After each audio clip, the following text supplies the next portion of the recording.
From Harry Hurley Way in the world's playground to the broadcast pioneers of Philadelphia Hall of Fame, you're about to find out why Harry Hurley has been named to the Talkers Magazine list of the 100 most important talk show hosts in the nation.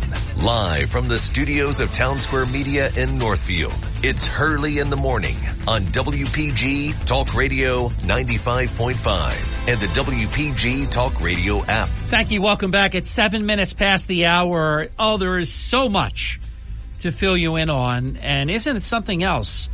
Trump's trial ended on Thursday, even though nobody's talking about it except me, that Judge Merchan told everyone, both sides, that the jury has not reached a verdict. They're going home now. They were supposed to work until 6 o'clock. This was 4:30-ish. The jury has not reached a verdict. They're done for the day. They're going home. They'll be back tomorrow to deliberate. And then minutes later, jury verdict reached. And Merchan said something like, "My mistake." Something happened that nobody wants to talk about. And now, this morning, in just a little bit, of course, Trump has to go and get 12 people to form a jury in New York City, where 90% voted against him. Hunter Biden, they have 250 people. They'll pick 12. Let's watch very closely, too, and see if they're limited to 10 preemptory challenges. It's going to be very different. The judge in the Hunter Biden case is fair, is not, for anybody.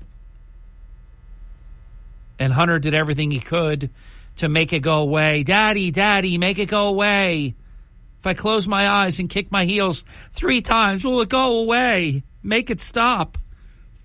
Well, I thought for sure, I have to tell you, I didn't say it on Friday, but I thought it all weekend. Actually, I thought about it right after I left, driving home. I thought, big miss. I didn't address the fact that I think, but I'm going to tell you, I didn't have to tell you, I didn't say it, but I want to tell you, I really thought they were going to make a deal with Hunter. Don't forget, this prosecutor, special counsel, Weiss, he wanted to give Hunter Biden one of the sweetest deals of all time that, thank God, an honest judge would not accept. It was outrageous. So this guy going from U.S. attorney to special counsel, give me a break. I'm not inspired. It does not inspire confidence in me. They had no choice. This is felonious weapons and drug charges. They had no choice. They tried, but then Merrick Garland picks the same guy that cooked up the sweetheart deal that got knocked out to be the special prosecutor. Oh, isn't that nice? So understand something. Bidens for decades have had disproportionate, immense power in Delaware. I'm telling you right now, this is an open and shut case. But do not, just like I told you to prepare for a guilty verdict, jury nullification in Delaware, a huge possibility. Huge possibility. And remember, Hunter Biden has merely a fair judge. He's not going to have somebody like Merchan sticking it to him every single second. Do you think they would let some woman come in and talk about sex with Hunter Biden? You think they would allow that? They allowed it in Trump. What did Stormy Daniels and sex and condoms and how the sex was or wasn't and all of this, what did that have to do with falsifying business records, which I contend President Trump didn't do in the first place? You don't think there's going to be any sexy time in Hunter Biden's thing, do you? Hey, sexy time. No, I don't think so. Just the facts, ma'am. Just the facts. And I guarantee you, Hunter Biden will not testify. I guarantee it. And he doesn't have to. He can lose just fine without testifying himself. So that'll be this morning. Let's hear all about that, and let's see how the Democrat media focuses on all of that. Do you think there'll be the incessant, nonstop coverage? I saw some ABC news coverage talking about how the Hunter Biden defense team will go about this quote-unquote simple case. Oh, it's simple. Okay, good. Then he must have knowingly lied on a federal form about his drug use in order to procure a Colt Cobra 38 SPL revolver. Simple. Right? You got to see the way ABC writes it, though. ABC News. I don't know why I'm not saying it correctly. That's twice now. Something's going on here this morning. Could be that I had about 3 hours sleep. Maybe. Sunday into Monday is becoming very challenging for me. So Hunter Biden is charged with 2 counts related to false statements in purchasing the firearm and a third count of illegally obtaining a firearm while addicted to drugs. Do you know that part of their defense might be that he never fired the gun and that the gun was dumped in a dumpster? That might actually be a defense. Keeping in mind, it doesn't matter if you ever discharged the gun. You bought the gun and allegedly lied on a federal form. They might also try to say that somebody else checked the box and put the X in the box, not Hunter. I'm telling you right now, he might get off. You just have to understand the country that we live in now. He appears to me to be guilty as can be. He's the laptop. In his book, he admits the drugs and everything else. The gun in the dumpster. And please, don't think that last weekend when Joe Biden stopped by Hallie Biden's house that he'd never, ever stop by, ever. Oh, you got to understand, I'm Karine Jean-Pierre, and this was like the week before Beau Biden's 9th anniversary of dying. 9th anniversary. And they didn't talk about the case. Come on. No, not Joe Biden. No, he would never do anything like that. Come on. Stop it. The Biden team, Abby Lowell, good attorney, by the way. Wonder who's paying him. Hey, did Hunter ever get a job? Remember the conditions that the judge put in place? Hunter had to get a job. I wonder if it's painter. He spits paint through a straw on paper. Hey, Dad. Hey, Ma.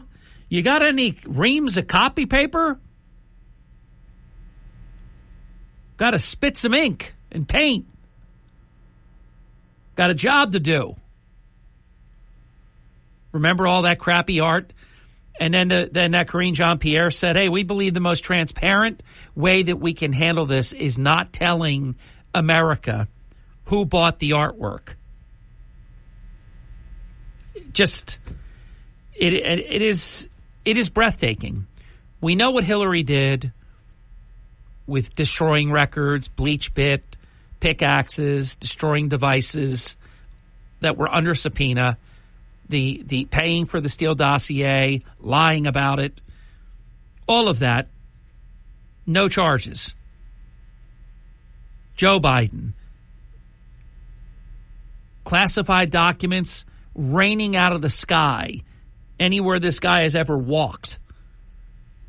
The university with his records, his garage and his houses. He never had the right to have one of them. But it's okay, though, because the special counsel Hur said that he is too old, too feeble, basically, and has a poor memory and would not be able to stand as a defendant in a criminal trial. But then simultaneously, we can't keep up with him. You should see what we see. Oh, my God. I mean, you just don't know. You don't know what we know. You don't know what we see. So he is speed racer on one hand, and he is completely Weekend at Bernie's on the other, and both exist peacefully. They coexist. When we come back, I have so much more to share with you. Biden, because everybody was looking at Trump, Biden did mass amnesty. Awful what he's done. These are criminals that have to be prosecuted. I like it. I think Trump has the term. I have no problem, with what you want to call me. You're unconvicted felons. I like that. That's what I've said. They're unconvicted felons. Pick a charge. And guess what?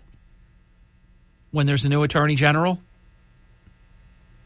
all of them, Niedermeyer, everybody, Fauci, Biden, probably multiple Bidens, bunch of them.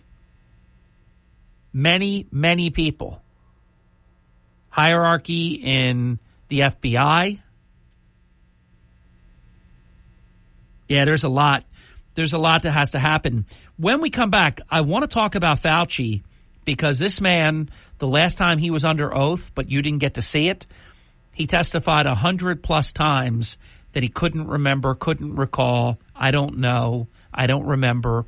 I mean, this genius that with such surety told us all what to do.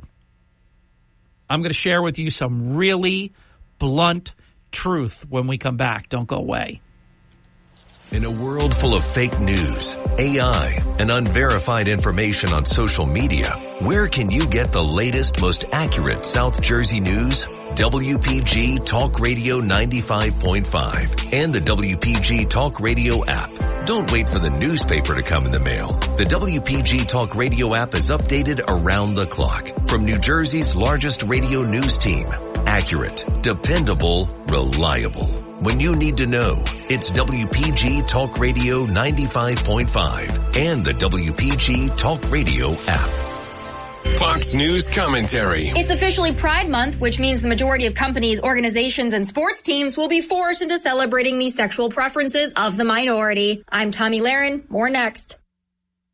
Gold demand is hitting record highs, but supply may not keep up. I'm Dr. Ron Paul, and I believe physical gold is the only way to truly protect your retirement savings from a chaotic world. To learn how to diversify your IRA or 401k into physical precious metals, text the word SHELTER to 989898 for a free info kit on gold IRAs from Birch Gold Group. That's SHELTER to 989898. Message and data rates may apply.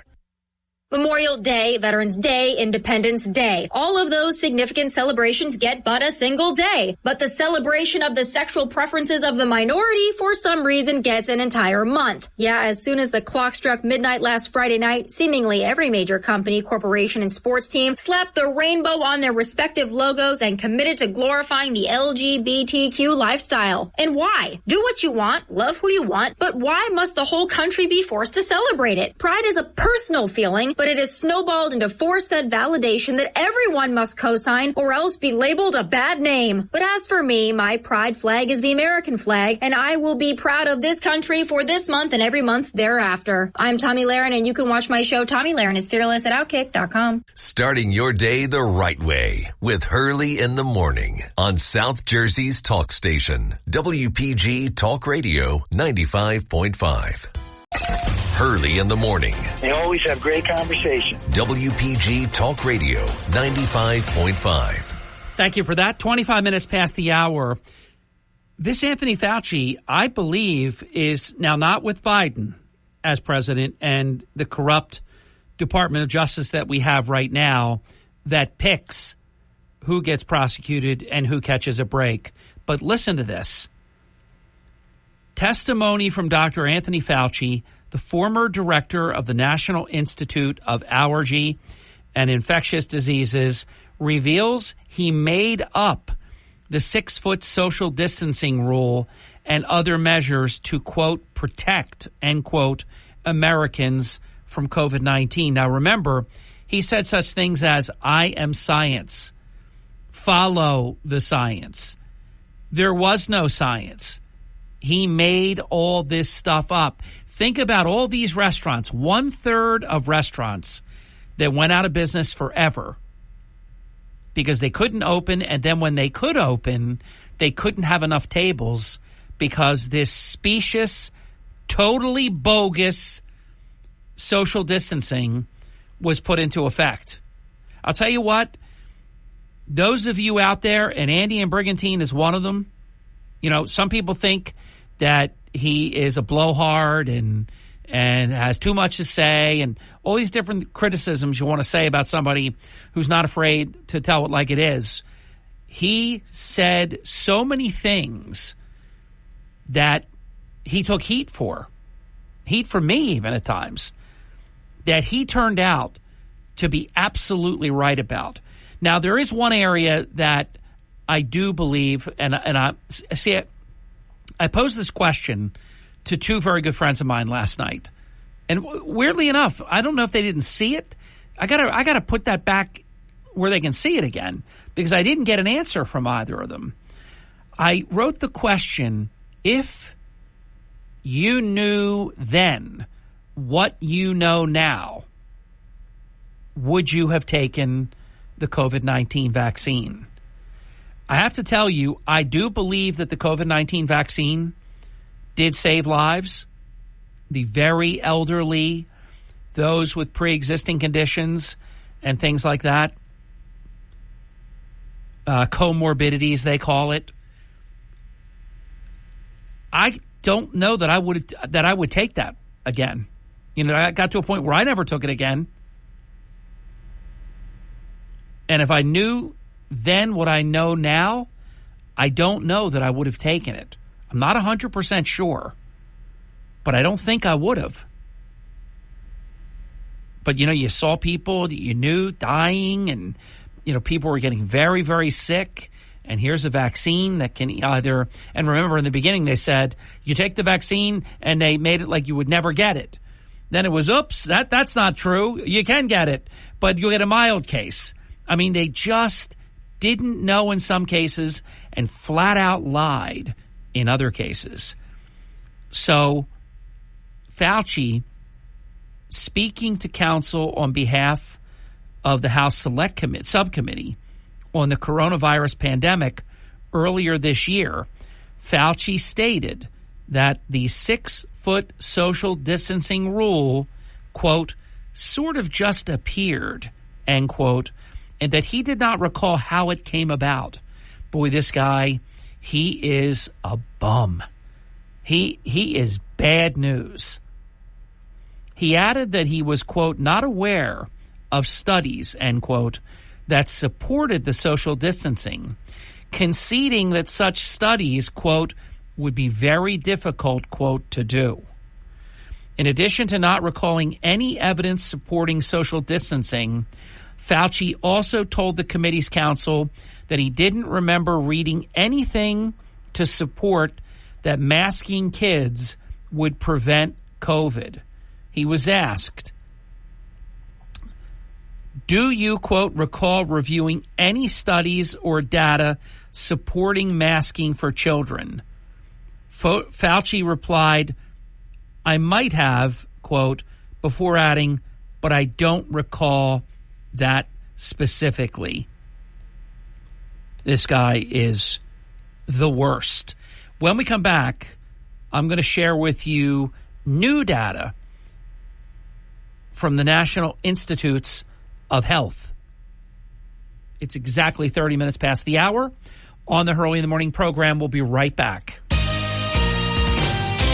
This is the Town Square, New Jersey Info and Weather Network. It is Harry Hurley. We have, more than 3 stories. I wrote 8 over the weekend, including several. A lot of them were feel-good, fun articles, the Beatles and neat stuff. Sad one about John Bucci passing away, the Atlantic City legend. But more about this Marty and Laquetta Small. I got to tell you something. They disgust me. If you're listening, and you do listen more than I do, you disgust me. We'll talk more about their parking when we have a moment. Jersey.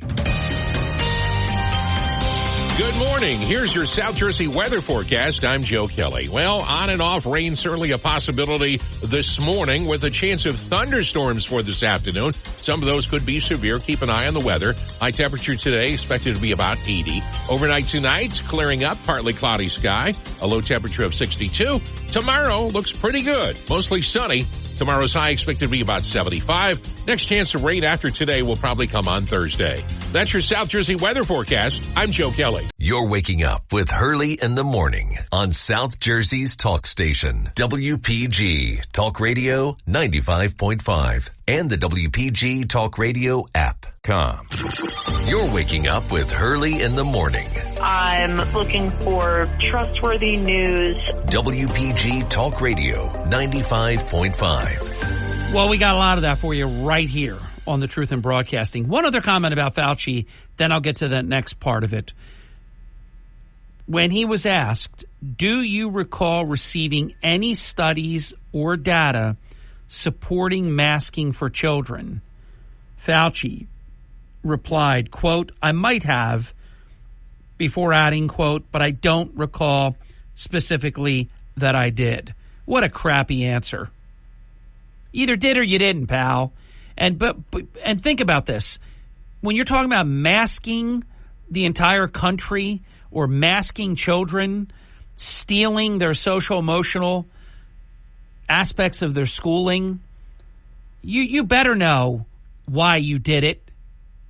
This I don't know, I don't remember, I can't recall. I'm so sick of these people. Remember, when you answer that you don't remember and it's something that you absolutely should remember, you can be charged with perjury. That's not a safe answer. I know people think it is. Just say you don't remember. Fauci also testified that he had not followed any studies after the fact regarding the impacts that forced mask wearing had on children, of which there have been many. Here's more. New data from the National Institutes, it's plural, of Health reveals the agency and its scientists collected $710 million in royalties during the pandemic.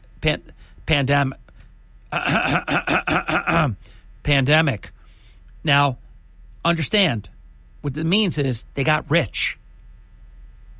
While you were dying, they got rich. This was from late 2021 through 2023. These are payments made by private companies like pharmaceuticals to license medical innovations from government scientists. Almost all of that cash, $690 million out of $710 million in royalties, went to the National Institute of Allergy and Infectious Disease. That's the sub-agency that was led by Dr. Anthony Fauci and 260 of its scientists. Information about this vast private royalty complex is tightly held by NIH.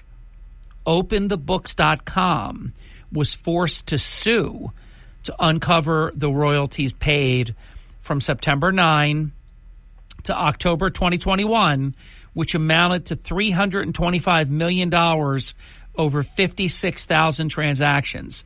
So if you think about that, that is what, 12 or 13 years? They got $325 million. In these couple of years, they got $710 million.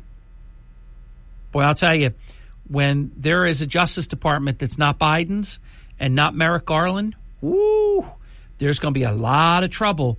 Some of the questions that people like Nicole Maliotakis will be asking today will be such as, why did you have private email servers?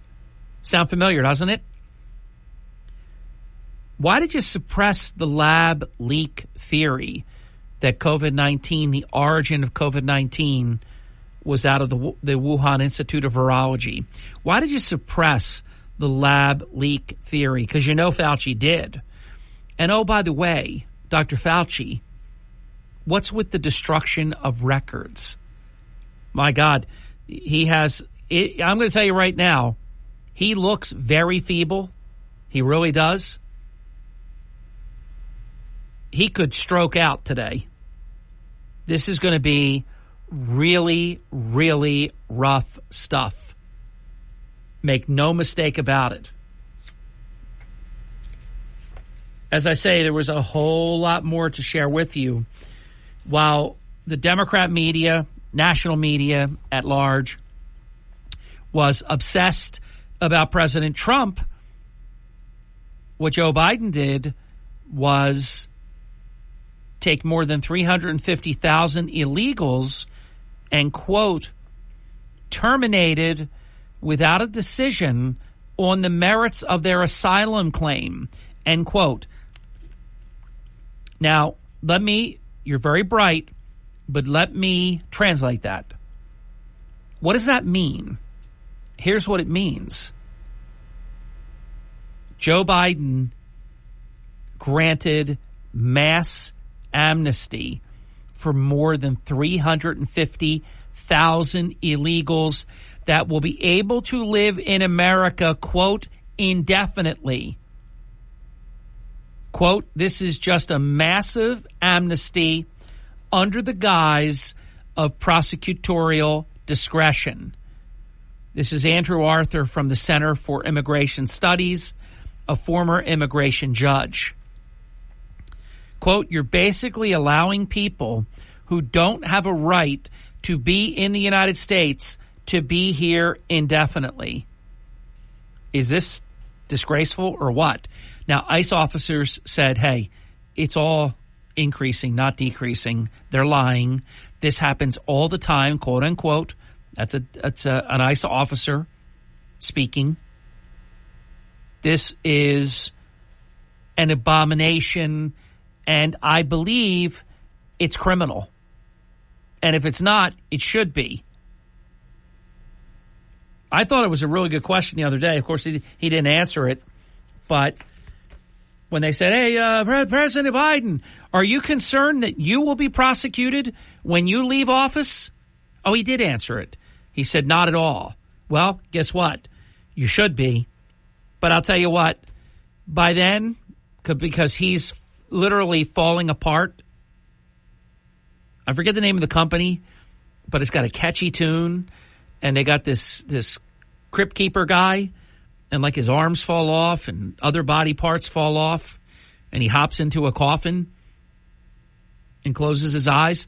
I mean, Biden is decaying in front of our eyes. He will always, it's so unfair. Trump says, hey, why don't they treat me? I'm 77. He goes, why don't they treat me like that? They just dropped the hammer on Trump. They want him in 4 different states all at the same time. This has never happened to anyone. And the speed that they got this case in New York, a case like that would usually be like 3 years. Not with these guys. Newt Gingrich said something very, very smart.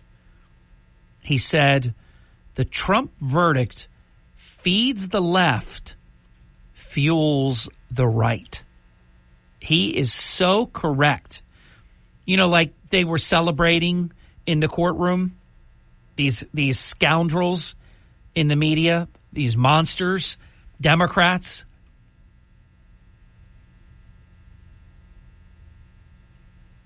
Everybody knows, and they know it too. It's a fake conviction. The whole thing is fake. Newt called it a shocking result. But here's the deal. In 48 hours, Trump has raised more than $200 million. So the first part of my promise to you, I basically promised and or predicted two things. One, his fundraising would go absolutely bananas, and it did. $200+ million since his bogus conviction. The second part is that he will either keep or expand his lead. Now, I don't say that one as confidently because the money, the media can't lie about. The polling, they control. So who knows how they ask the questions, and then what they tell us the answers are. So I have no faith in them. But I don't believe that, and we'll see. They're waiting to be able to give you a poll that will have Joe Biden winning now because they know they have a candidate that is unelectable. I saw some numbers this morning, and I'll share more of them with you after the break. I mean, stunning. For example, on the economy, in a two-way presidential matchup, who did the voters say would handle the economy better? 87% said Trump, 10% said Biden, because he can't. Here's another thing, and he'll be criticized for it, but Joe Biden isn't criticized. You see, this is the game. President Trump, by the way, they did hurt President Trump in one way, and it's so unfair, but his Truth Social stock did take a pretty good hit after the conviction. It's a shame. But see, they're trying to bankrupt him. That's what they want. Hundreds of millions of dollars on deposit.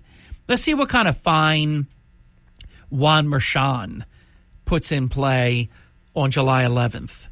And you don't think 4 days before the Republican National Convention, and usually it's 3 months before you would do sentencing. He's doing it in like a month and a half. You don't think there's any coincidence about that, do you? Or do you? 4 days before the Republican National Convention, so that nobody's talking about the Republican National Convention. They'll be talking about house arrest or a prison sentence or probation, or that Trump has to call them before he takes a poopy and he can't go anywhere without calling them, and they can deny him, and what else can they do, and how can they destroy him? I mean, they never stop. They never stop. So Trump, and he was criticized for it, he signed up for TikTok. And he got 3.4 million followers first day. Joe Biden's been on it and on it and on it. He's got 342,000 followers. And yet they keep telling us he's so popular. He's got more votes than anyone in history. No, he got more ballots counted. That's what he got. And everybody knows it. That's why they keep saying, oh, you can't say there was any problem with the election. It's the cleanest election of all time. And if you ever say anything differently, you're un-American.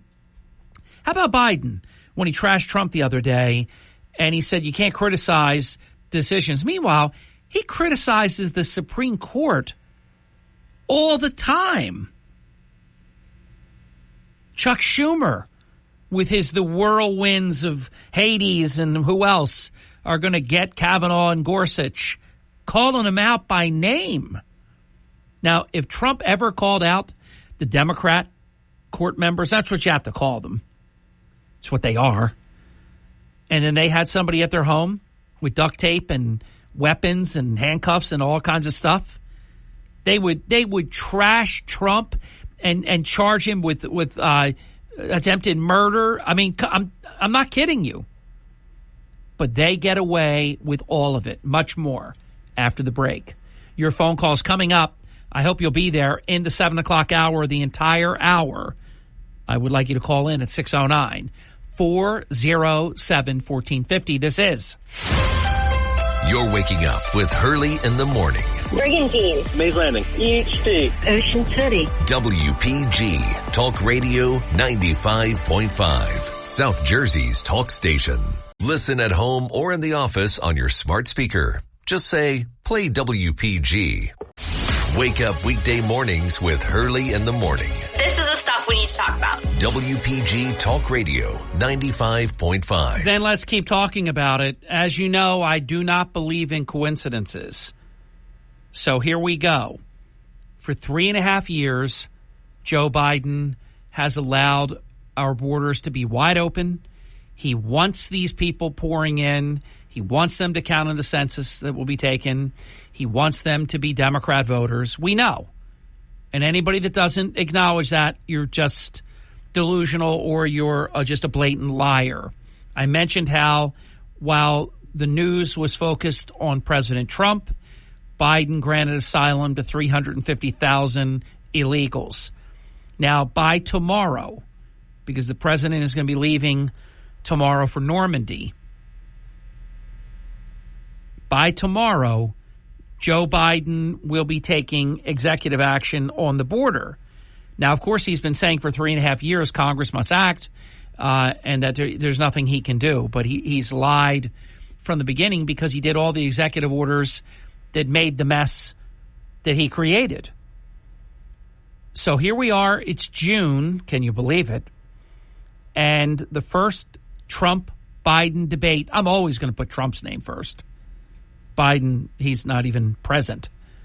The first Trump-Biden debate is on Margie's birthday. What if I just said that and never gave the date? You'd know it's in June because I said the debate's in June. It's Margie's birthday, the first debate, which is true. When I heard the first debate that Biden was challenging Trump, which is such a joke, because Trump had been challenging him for months. Oh, Biden challenged Trump. Oh, and then Trump, of course, accepted right away. And every rigged rule you could possibly have, CNN, ABC, I mean, as bad as you could get. And Trump, sure, I'll go there. I'll go anywhere. So he wants to be able at that debate, when Trump crushes him on the border, he wants to be able to say, I took executive action. Now, what Trump's going to be able to say is, you took executive action on day one, and you changed every policy of mine. You canceled all of my executive orders that were working. Remain in Mexico, everything that we were doing. You stopped the construction of the border wall on purpose. You did away with everything that I had done that had tightened the border like it had never been before. And now you're saying you took executive action. After you burnt the house down, you just turned on the water spigot. So make no mistake about it. Biden taking executive action in June is because June 27th is the first Trump-Biden debate and November 5th is Election Day. That's the reason, and that's the only reason. Alan the Dershowitz said the following. He said that Juan Merchan will likely sentence former President Donald Trump. Before I give you Dershowitz's comment, you understand Comey and Jen Psaki and the whole Peanuts gallery, all of them, they've all been orgasmic over Trump going to jail, his life behind bars. They're sick people. Trump said it the other day, and I've been saying it he said during the interview with the three Fox and Friends weekend hosts, Rachel, Pete, and Will, he said, these are sick people. And you've heard me say that. I say it all the time. They are sick people. They're very, very sick people. So Alan Dershowitz says that New York City Judge Juan Merchan will likely sentence former President Donald Trump to 2 to 3 years in prison, but that he will suspend the sentence. His theory there is, quote, I think the judge will sentence him to a prison term of 2 or 3 years, but suspend the sentence as to send a message that he deserves to get a prison term. Still, Merchan doesn't need 1.5 months to decide what the sentence will be because everybody knows he's already made up his mind. Just like he knew that sentencing would be July 11th. He said that right away. He knew it. Quote, I know, quote, there has to be a pre-sentence report, but there are ways of trying to move this. Quote, the judge, I'm sure, made up his mind what he was going to sentence him to before the verdict came back because he knew what the verdict was going to be based on the instructions. The jury had no choice but to convict. The trial, meanwhile, quote, wasn't a trial, quote, but a predetermined, quote, orchestrated result. As soon as this judge was selected, as soon as this prosecutor was allowed to change the mind of all previous prosecutors and then to select the place where the trial would occur in New York and Manhattan, where close to 90% of the jury choices would hate Donald Trump, this was not a trial. Further, quote, nobody could have won this case. It didn't matter what the facts or the lawyers were. Quote, all that mattered is that the person on trial was Donald Trump. Quote, there are dozens of appealable issues. I'm probably the most experienced private appellate lawyer in criminal cases in the country, and I can tell you that for a trial that lasted as long as this one did, I've never seen so many reversible errors.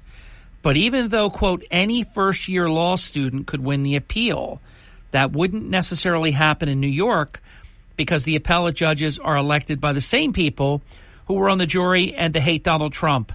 So this has to get outside of New York City in order for there to be any kind of justice. God, he mirrors my every word.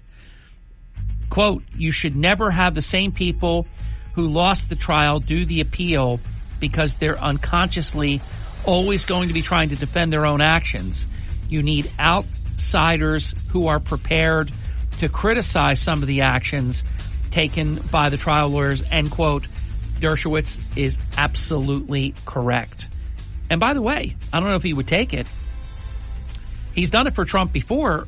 Hey, Dersh, why don't you take the case? You got all the answers there. And I'm not being a smart guy. I'm not being a smart aleck. He does. He's got the goods. He knows where to appeal and what to appeal and the reversible errors that are voluminous. All right, 609-407-1450. How about calling me right now? Pretty please. 609. From Harry Hurley Way in the world's playground to the broadcast pioneers of Philadelphia Hall of Fame, you're about to find out why Harry Hurley has been named to the Talkers Magazine list of the 100 most important talk show hosts in the nation. Live from the studios of Town Square Media in Northfield, it's Hurley in the Morning on WPG Talk Radio 95.5 and the WPG Talk Radio app. Do you think it was a criminal offense when Joe Biden publicly stated that his son has done nothing wrong? The President of the United States, who is the supervisor of the Attorney General, saying that someone who's under federal criminal investigation has done nothing wrong. Just wonder why they get away with everything that they get away with on a daily basis. I'm telling you, I still had about an hour's worth of stuff that I show prepped over the weekend that I did not get a chance to share with you but we're going to do what we love to do, and that is take your phone calls first at 609-407-1450. I hope you'll check in. Welcome to Hurley in the Morning. You're on the air. Hey, Harry, this is your octogenarian friend. Hello. Listen, I have listened and paid such strong attention of my precious life left to this whole case regarding our dear former president. And I heard end up bragging that he did his job. Yeah. But the question is, if this was so bogus and so unfair and wrong, the jurisdiction to be in New York and all, why did he even appear to be heard? Why didn't the attorney say to President Trump, you don't have to appear because this is the wrong case. Okay, let me just answer. This is very simple. He was ordered by Judge Juan Merchan. He had to be present. He was ordered that he could never not be present. He had to even be present after it was over and the jury was deliberating. He still made him have to be there.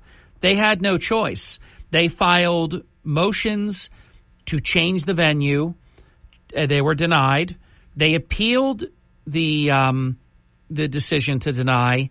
Their appeal was denied.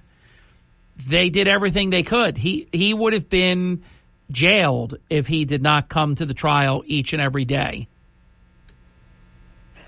There's something missing in my thought process that I don't get. That's all I can say. No, there's nothing missing. You just think honestly and fairly and rightly. These are crooks. These are people that rigged the entire game.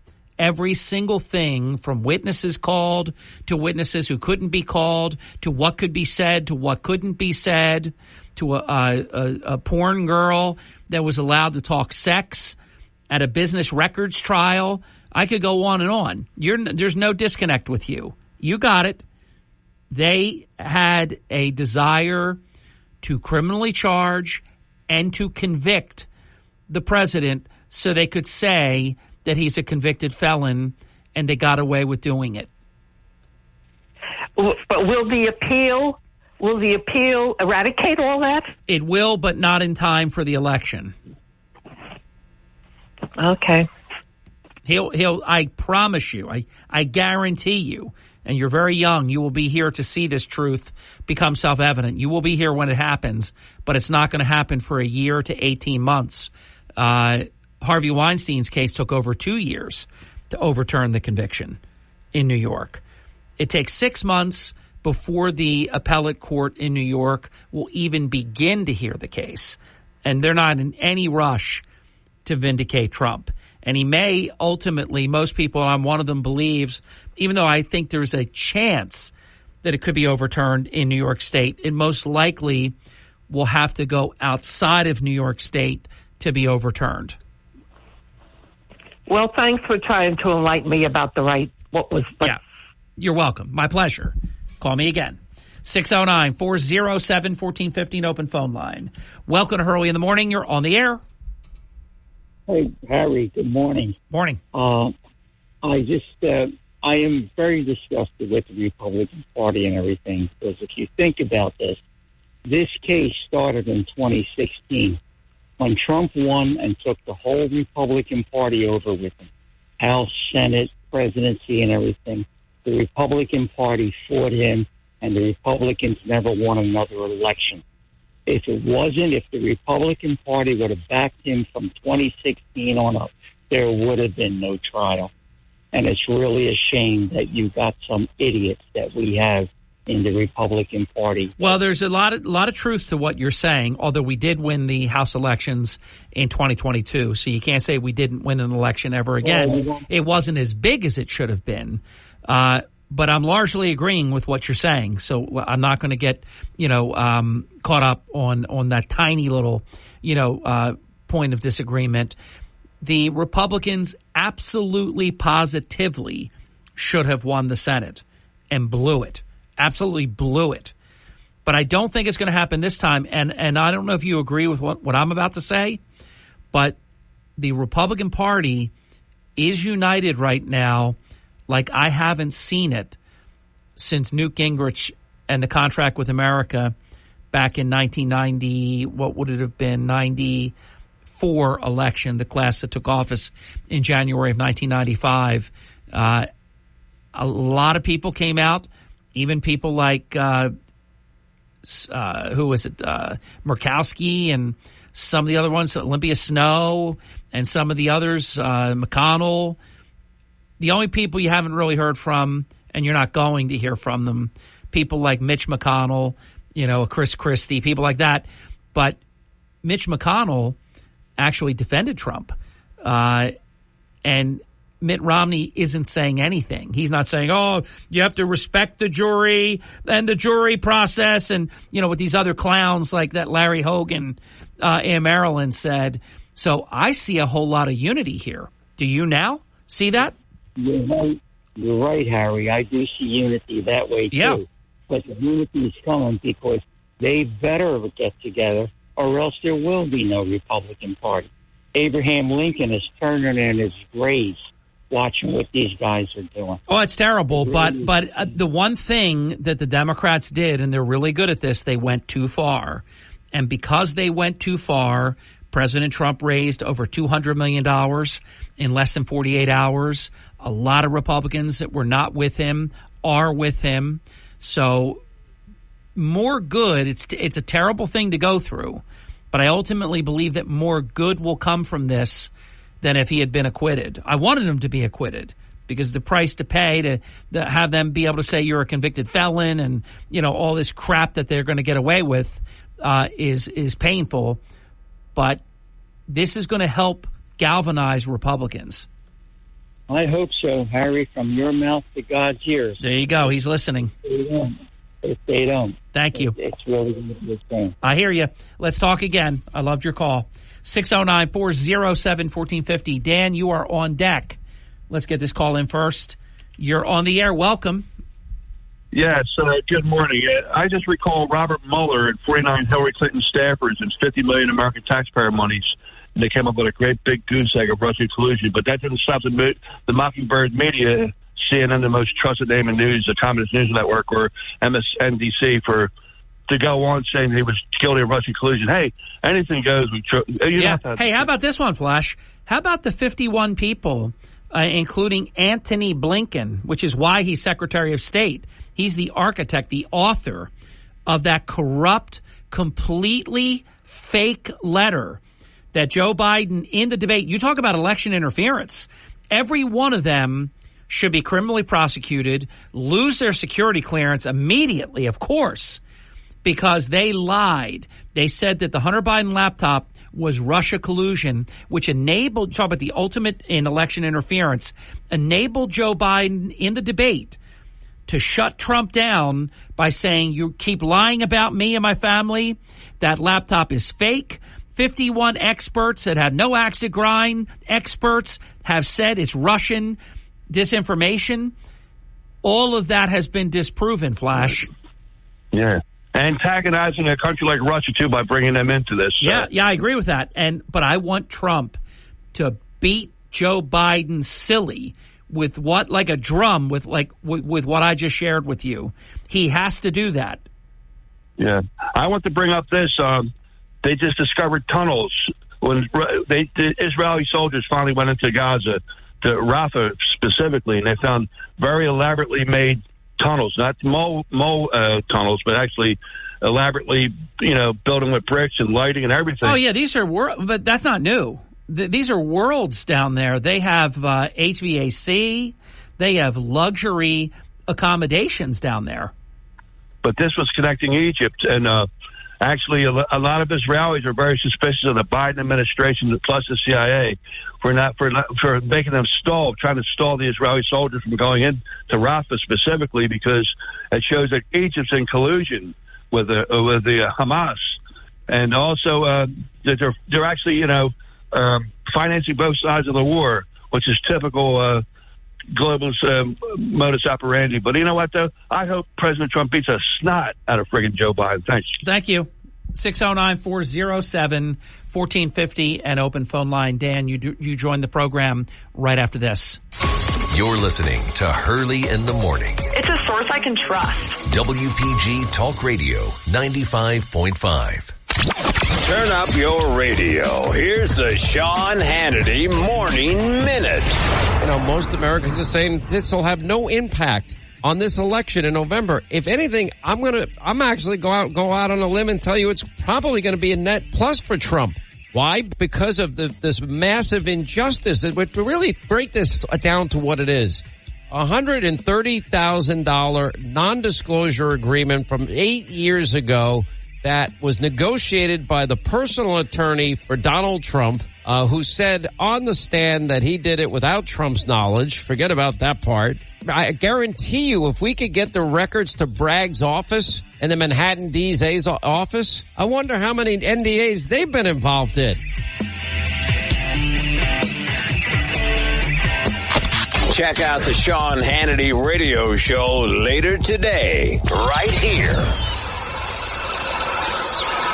Hey, ready to give your home a summer makeover without breaking the bank? Our friends at Blinds.com, they have you covered with huge summer savings on premium customizable window treatments. I love Blinds.com. They invented the better way to shop for energy-saving blinds and shutters. I love my motorized options. You'll love them too. And even cooling outdoor shades, all online. Blinds.com, they give you free professional design experts that can help make a minor project like updating your window treatments have a major impact on your home's decor. They also send you free samples, and plus you get unlimited window treatments installed, whether it's one window or 50 windows for one low cost. And as always, Blinds.com has their 100% satisfaction guarantee, 100%. And if you shop at Blinds.com right now, you get huge summer savings up to 40% off site-wide. That's up to 40% off site-wide for a limited time when you go to Blinds.com. Rules and restrictions may apply. You're waking up with Hurley in the Morning. WPG Talk Radio 95.5. You're listening to Hurley in the Morning. We live in a society where everybody is offended. WPG Talk Radio 95.5. South Jersey's talk station. Back to your calls in just a moment at 609-407-1450. I hope you'll check in open forum all this hour. It is the Hurley in the Morning program, and I am Harry Hurley for my friends at Ambient Comfort Heating and Air Conditioning Professionals and the $59 air conditioning tune-up special for new customers. There are many, many hot days ahead, believe me. And the sooner you discover a problem, the easier the repairs tend to be. You may have already noticed that your system is not cooling your home like it used to. And while the price of just about everything has gone up, Ambient Comfort's tune-up special is the same affordable price, just $59 for new customers. And it's well worth it. Their certified technicians will perform a thorough precision tune-up on your system to make sure it's safe and running at maximum efficiency. They can work on it regardless of who originally installed your system when comfort matters. Choose who I choose. Choose Ambient Comfort. Schedule your tune-up now at AmbientComfortNJ.com. That's AmbientComfortNJ.com. Or call 609-568-0955. That's 609-568-0955 for your $59 AC tune-up for new customers. Tell Ambient Comfort that Hurley in the Morning sent you. Dan, tell us what you know. Well, I'm looking for information. Okay. I'm a good resource. If you're looking for information, you come to the right place, right here. Well, as the philosopher once said, the more I learn, the less I know. That's funny. And what I'd like Hurley in the Morning to do is one day get 1 hour. Yeah. And maybe bring Kirk Conover on board, and you guys open it up to callers, and everybody shares their favorite lie from Joe Biden. Oh, that would be a fun hour. I believe it would be. Boy, there's so many to choose from. My goodness. I got a new favorite. What's your new favorite? Well, President Obama, which did a very, very good thing. He dispatched Joe to Dearborn, Michigan. Oh. And to handle the COVID situation. So I would ask Joe at the debate. Now, Joe, did you drive the 18-wheeler there? That's funny. You know, he was all confused. He forgot when COVID was and when he was vice president. And as you know, he thinks that Kamala Harris is the president because he doesn't have any memory that he is the president. I mean, I'm gobsmacked that this actually goes on and people pretend like everything's okay when they know it's not. It's not. And the sentence is not up to Judge Marchand. That sentence has already been worked on, and it's coming from Washington, D.C. You and I both know it. I think what they're going to do is there will be no jail time. I know that the Democrat media is orgasmic over, what's life going to be like for Trump in a prison cell, and you can go to Rikers Island, and they're having, they're having great fun with all of this because they're sick people. They're very, very sick. I guarantee this audience there may be a prison sentence, but it will be suspended. President Trump is not going to jail.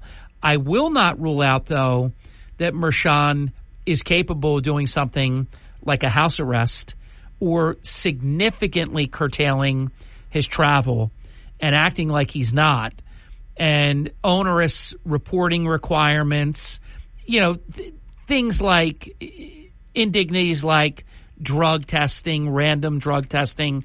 He's going to have all these horrible things so that the media can report President Trump is, required to submit, poopy samples and blood samples and hair samples and, have PP tests and all kinds of stuff. I mean, they're going to do everything they possibly can.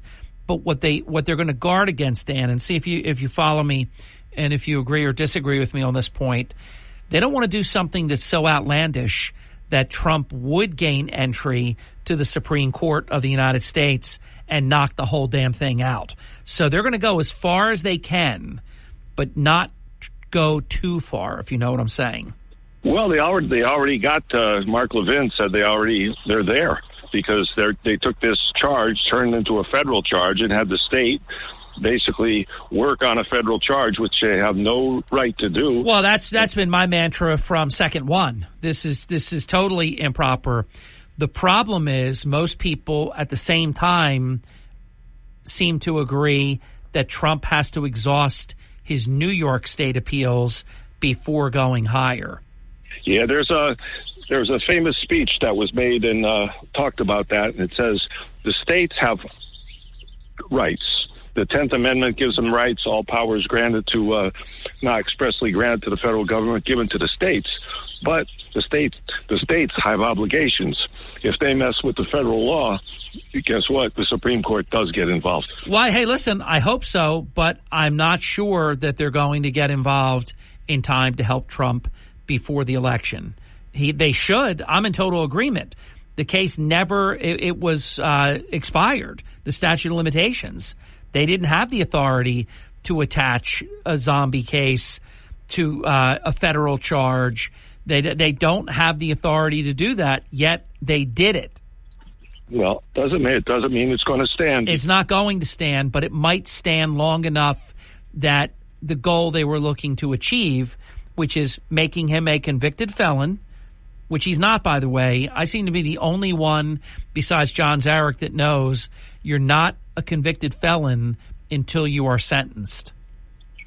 Well, plenty of time to reverse it, and that's the way I would go. I would go with Mark Levin. He's a great constitutional lawyer. He knows his business. And this, if there was in it, there has to be an exception. There has to be an egregious activity, and this was. Well, this is election interference to the max. And then if you're talking about imposing sentencing that would curtail the leading candidate to be the next president of the United States, that's the ultimate election interference. And then I think you would invite, I think they're going to have to wait for the sentencing, and that is going to gobble up time. Mershon actually should have taken longer. He could have taken like 3 months, and that would have been normal to do the sentencing. The fact that he's doing it within 6 weeks, if he does some outrageous stuff, that even furthers. But I understand something. I totally agree with you, and it's been my position from Jump Street that this whole thing is illegal. that they did not have the standing to create this Frankenstein case, zombie case, whatever you want to call it. And yet they did it. And that is because we have a corrupt Justice Department. Now, normally, here's the thing. You talk about how if states feel that the federal government is encroaching in areas that the states are given power by the Constitution, and then they take, the federal government to court. Here you have the fact that the state of New York took federal entry into areas they have no say whatsoever, and yet you don't have anybody from the Justice Department the slightest bit concerned that this happened. Normally, and I've heard people speak on this very eloquently, normally very early on, this would have been before there would have been any jury selection or anything, they would have said, knock it off. You do not have the authority to bring this case. And that would have been that.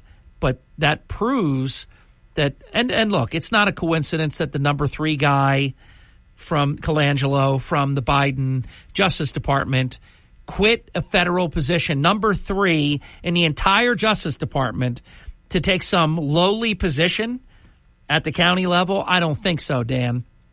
Well, yeah, you always want to, basically, if you're a general manager in baseball, it's no problem to go across the country and be a first base coach for somebody. There you go.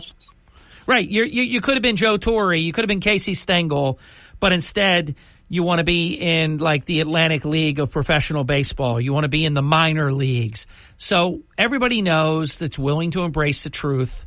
This was a hit job. They got away with it because they had the power. And Trump will ultimately win. The only thing I'm not sure of, Dan, is if it will be before Election Day.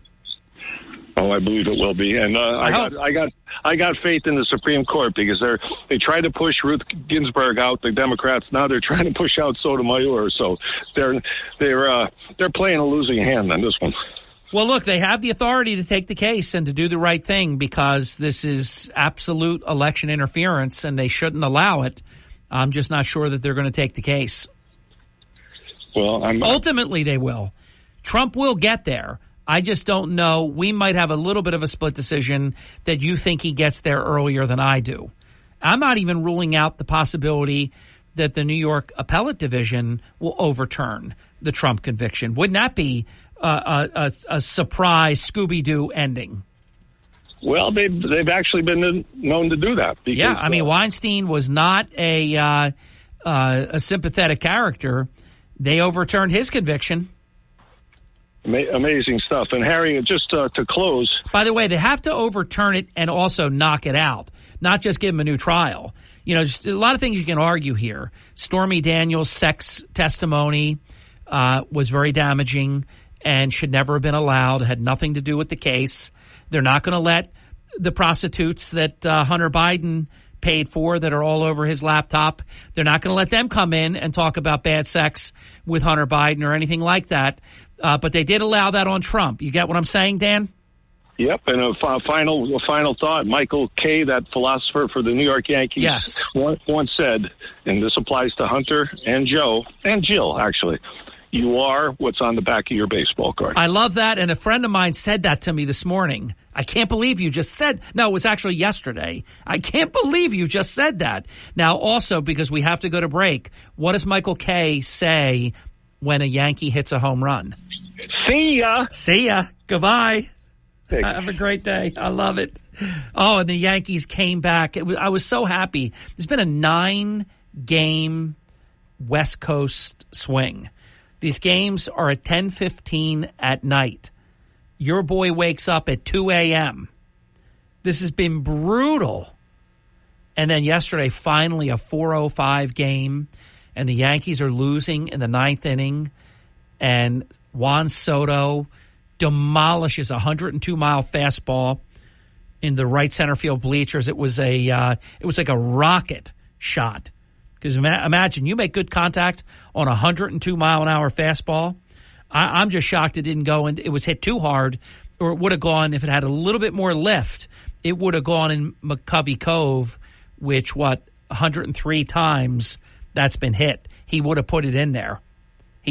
Pulling it would have been a little bit better, too, to hit the McCovey Cove, but he could have got it in there had more elevation. It was a rocket shot. Speaking of rocket shot, the Chinese landed on the moon since we were last together. They crash landed on a rare side of the moon that I don't know that anyone has ever gotten a ship to where they are now. Anyhow, your calls continue right after the break. Don't go away. You'll be next. Hang in there. I promise you it's worth it. It is the Hurley in the Morning program. This is the Town Square, New Jersey Info and Weather Network. Hey, thank you. 35 minutes past the hour. Harry Hurley. 3 stories that you can follow on our WPG Talk Radio 95.5 app. 2 different articles on the Beatles in Atlantic City. And I'm talking about the musical group, the Beatles in Cape May. You better be careful with how you say that. I'm not talking about bugs. Marty and Laquetta Small. Illegal parking of the lowest order. And an Atlantic City legend, John Bucci, has passed away. Deepest condolences to the family. We'll be right back, 6:09. Good morning with your South Jersey weather forecast. I'm Joe Kelly. Kind of a blah morning out there, right? On and off rain, certainly a possibility over the next several hours. We do have a chance of thunderstorms for this afternoon. Some of those a possibility of being severe. High temperature today about 80. Overnight tonight, things clear out. Maybe a few clouds, a low 62. And then for tomorrow, mostly sunny with a high of 75. As of right now, it looks like the next chance of rain after today will be on Thursday. That's your South Jersey weather. WPG Talk Radio 95.5. For complete contest rules, visit WPGTalkRadio.com. Starting your day the right way with Hurley in the Morning. It's a refreshing drive to work in the morning. WPG Talk Radio 95.5. Thank you very much. This portion of the Hurley in the Morning program is brought to us in part by United Methodist Communities at the Shores in Ocean City. And they do a fabulous job. Coming up, before you know it, you see how fast it's already June. Coming up on Tuesday, June 18th, United Methodist Communities at the Shores in Ocean City will stage their 13th annual Father's Day Classic Car Show. It's really popular. Starts on Saturday, June 15th from 9 a.m. to 1 p.m. And on Tuesday, June 18th from 10 a.m. to 12 noon, there'll be a free memory screening event. If you're considering senior living options for yourself or a loved one, I recommend United Methodist Communities at the Shores in Ocean City because they're fully remodeled, private apartments, 2 restaurants, a bistro, an on-site fitness center, and it's just 3 blocks from the Ocean City Boardwalk and Beach.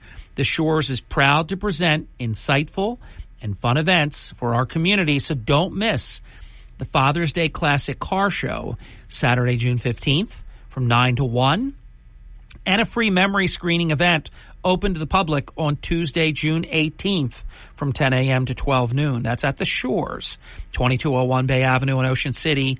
RSVP for the memory event with Michelle at 609-399-8505. I'm telling you, that is a fantastic event that they're going to be having. 609-399-8505. And we have an open phone line right here and now on the Hurley in the Morning program at 609-407-1450, hoping that you'll check in. Hi there. Welcome to the program. Good morning. Hey, good morning. Thanks for taking my call, Harry. My pleasure. The local comparison to the Trump-Cohen-Stormy Daniels equation would be about a little over 100 years ago. Samuel Untermeyer, the only American non-president to receive a front-page, top-column New York Times eulogy, and the first prominent American to call for recognition of Red Russia, the Bolshevik government, received approximately, in today's money, $250,000 from Woodrow Wilson's lover, Mary Peck, his adulterous lover, who had letters. And so in exchange for those letters, Mr. Untermeyer gave Miss Peck a third of the money or half the money, and he also secured a promise to appoint the next Supreme Court justice as well. Quid pro quo on top of it all. I never heard this story. I do know the New York Times it took, I think, the whole top of the fold, maybe even more than the whole top of the fold. They had Trump, and then they wrote the word guilty in big, Britannic, bold headline font. They wrote the word guilty 34 times. These are sick people. Positively, absolutely. I mean, it's one retainer, one attorney that for 34 straight months you paid whatever it was, $30,000 or whatever it was per month. And it was listed as legal expenses. Cohen did legal work. There was no there. The whole thing is garbage. And that you can convict someone like this, especially a president that is the leading candidate to be the next president, it should chill the American people to their core. Well, they shot Kennedy in broad daylight for a reason. I think American people should have been chilled a long time ago to the core with a lot of things. Pearl Harbor, bankrolling the North Vietnamese through detente money from Kissinger to Moscow. You ever notice that's always the style of the people like Biden, and some of that was very, very similar. Nixon was not a conservative, and Kissinger was his guy, of course. You look at what Biden does. I mean, he's funding Hamas right now. They built that terrible bridge that broke in 2 weeks or whatever it was. But Biden's funding Hamas. Unfortunately, every time we go to the gas pump, we're funding Hamas. Yeah. So you and I. But on top of it, Biden actually did send money, though.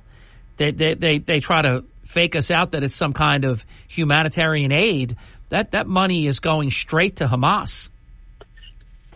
Maybe I think there was a divide and conquer scheme, and they split the PLO in half, and Hezbollah in the north and Hamas in the south, and that was in order to minimize the terrorism in Israel. So I'm not sure if Hamas wasn't part of the plan to minimize the risk to Israel's security. Well, I don't know. I mean, they're the ones that jumped in, with parachutes into Israel. I mean, Hamas attacked. If Egypt intelligence gave Israel a week's notice, the CIA and the MI6 and the Mossad had to know, and Israel stood down.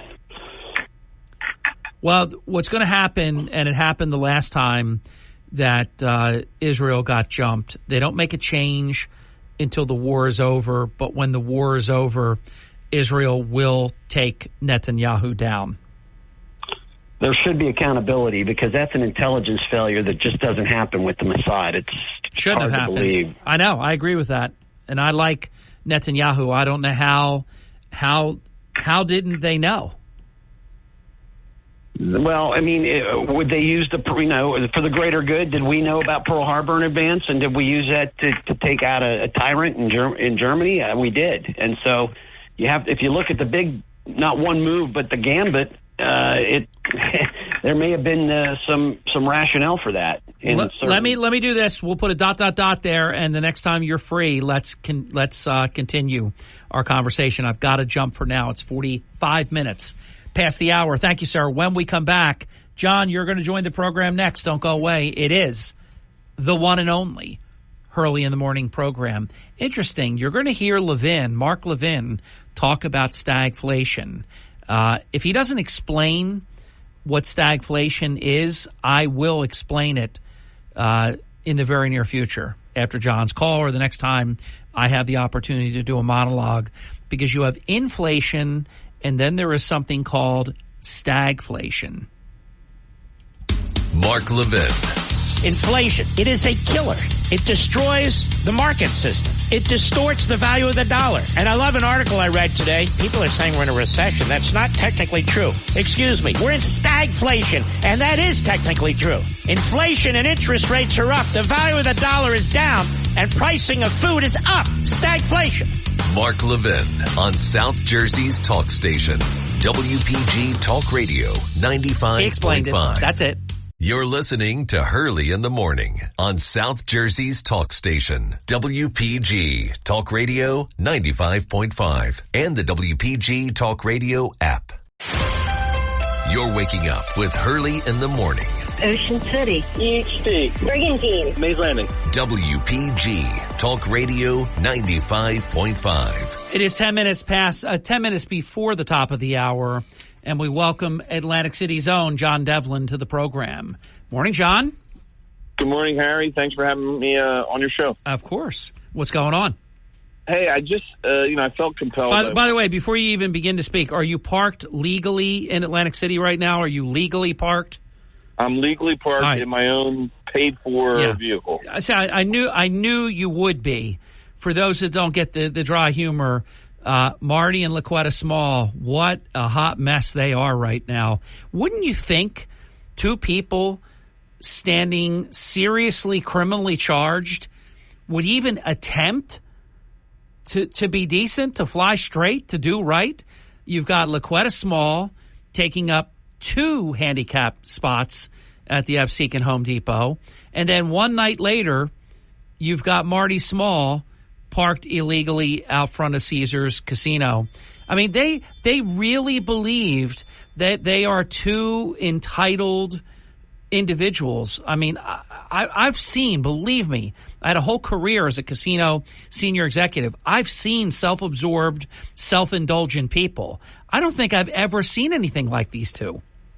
No, if entitlement had a name, it would end in their last name would be Small. But Harry, there's I think the bigger picture is there's no accountability.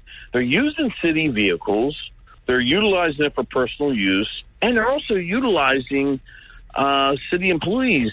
Marty Smalls had his detail officer load in the back of his Tahoe. LaQuetta had a. By the way, what was all that gold furniture or whatever I don't know what that stuff was. Home decor. What was that stuff? He was at Home Goods out in Mays Landing. I mean, there are policies and procedures regarding use of vehicles, and obviously they're not following. But you can use that to go out to Home Depot. Well, let me ask you a question. I have the video. I want the Atlanta County prosecutor to have the video. Can you say 100% that person that is putting the stuff in the back of that car is a detailed Atlantic City police officer? Do you know that 100%? Yes, 100%. Well, then guess 100%. what? Guess what? That better be for an official purpose, an official city purpose. I'm sure he'll make it one now. Even that was for the living room in his home. It's going to be city business now, because if that's not city business, that's official misconduct. Well, Harry, again, there's no accountability. I think that's more bothersome than the actions to me, to be honest. I mean, utilization of city property, which on the taxpayer's dime. Utilization. How about LaQuetta Smalls? Somebody, ACMUA worker, during a work time, pulled up in a ACMUA vehicle and helped her load a couple umbrellas. Then you could have had somebody at Home Depot. I mean, they're not. It's ridiculous. These 2 are absolutely ridiculous. Let me go back to Marty for a second. I just thought of something. If that was truly a city purpose, that ugly decor stuff, whatever that is, God, I hope it's not for his home, because it was ugly. But if that was a city function, you would have city employees go get that stuff. The mayor of the city, and especially the high and mighty Marty Small, wouldn't be going to what's that home store called again? Home Goods? Home Goods. Home Goods. I don't think the mayor would be going to Home Goods with a police officer to go bring back city stuff. That doesn't pass the smell test to me. No, it doesn't, Harry. And the overall picture is he's supposed to be in Atlantic City doing his job, and he's not doing a very good job of that. And it's a shame too. LaQuetta Small had to take a day off the other day, because that was 1, 2 o'clock in the afternoon. So that's during the school day. So that I'm sure that was a day off put in ahead of time, and no problem there, John. Harry, I think what we have to call onto the floor is also too, who's paying for these items, who's where are these items going to? Is this a expenditure of the city, expenditure of the school district? There's a lot of things in question here. It really raises a lot of questions as far as... Well, this is why I think on both of these, because there's video evidence of both. Absolutely, the prosecutor's office should take a look at what credit cards were used to pay for it. Were they city credit cards? I'm not saying they were. Were they personal credit cards? I'm not saying they were that either. And were these personal purchases? And if so, what's up with using the city equipment, the city staff? You mentioned, I didn't know who the guy was. I had the photograph. It was part of the article that we wrote. I didn't know who the guy was. And then you enlightened me that it's an Atlantic City MUA employee. What's he doing there? Well, he's not fixing water, Harry. I can tell you that, or changing a meter.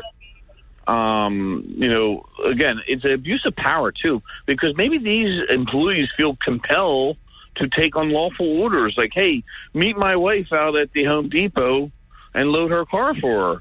If the appointing authority... Well, let's put it this way. Somebody called somebody, or he just happened to be there.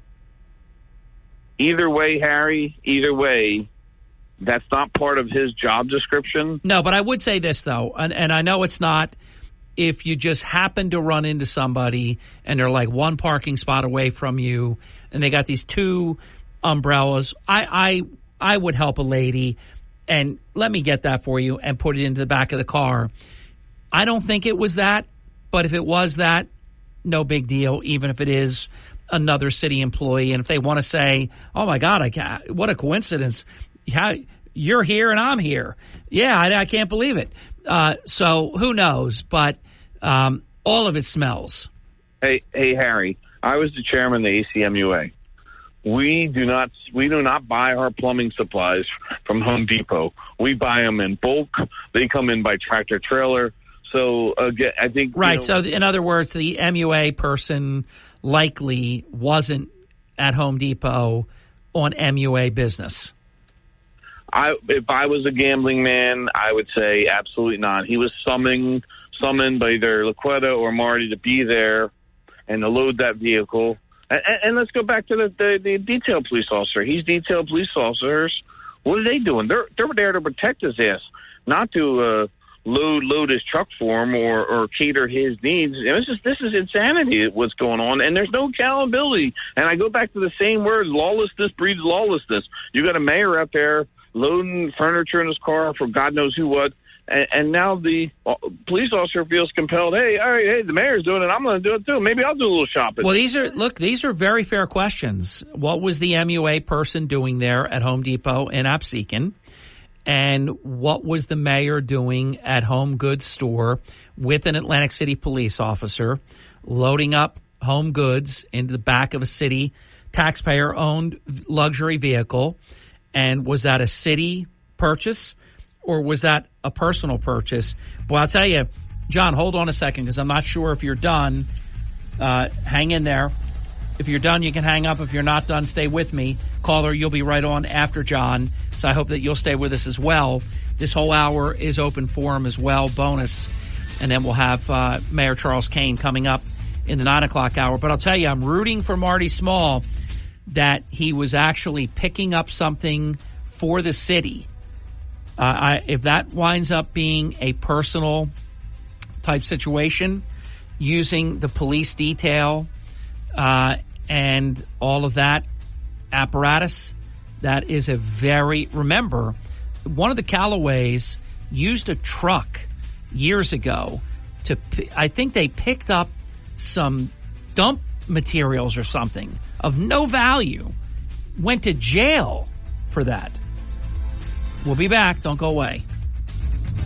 From Harry Hurley Way in the world's playground to the broadcast pioneers of Philadelphia Hall of Fame, you're about to find out why Harry Hurley has been named to the Talkers Magazine list of the 100 most important talk show hosts in the nation. Live from the studios of Town Square Media in Northfield, it's Hurley in the Morning on WPG Talk Radio 95.5 and the WPG Talk Radio app. Thank you. We're back at 6 minutes past the hour, visiting with John Devlin, former president of the Atlantic City Board of Education, the former chairman of the Atlantic City Municipal Utilities Authority. If you missed the last 10 minutes of the previous hour, check it out on the podcast. But in short, John has brought up about an Atlantic City MUA employee that somehow magically was on the spot while Laquetta Small was at the Absecon Home Depot, taking up 2 handicap parking spaces. That still is being dealt with, by the way, by the Absecon Police Department. And then John was bringing up the issue of Atlantic City Mayor Marty Small with an Atlantic City police officer, and they're at a department store called Home Goods. And you've got Marty standing right by the back of the car with the Atlantic City police officer placing items. John, is it apparent? I mean, I just always am super careful about any kind of allegations.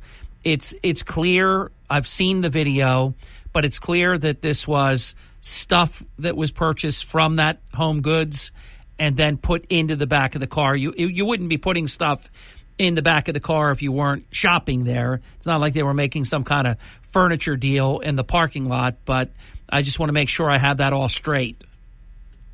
Yeah, you're spot on. And, from the materials I've seen, it didn't look like it was anything for the city of Atlantic City, which is disturbing. It seems like he was on a shopping spree. It's no secret that they do that on city time. And not only utilizing a city vehicle, but also utilizing a city employee. And by the way, Harry, because I am a cop, I can tell you, loading a truck is not in the job description. I challenge you to look up job description of a Atlantic City police officer. Loading a truck is not part of that job description. If he were to get hurt loading a truck, then guess what? He will not be covered for workman's comp, because that's not part of our job description. We're not truck loaders. If he got injured, hurt his back, dropped something on his foot, anything, and reported that to his supervisor, he wouldn't be covered under his job and his title as police officer. If we take Marty Small out of this for a second, and if you just say Mayor Acme, ABC, XYZ, whatever, with a city taxpayer vehicle and a city taxpayer-provided police detail person are at a store, and if this is true, hypothetically making a personal purchase, and then that city police officer is loading up the back of the taxpayer SUV, I got to tell you, that's a whole lot of official misconduct and other things. That is a real problem. It's also abuse of power, Harry. Him using these in such an egregious way. I don't know. What is amazing though? Him the other night parking and dangerously parking out front of Caesars. I'm told it was really a problem. He put the car in a really bad place.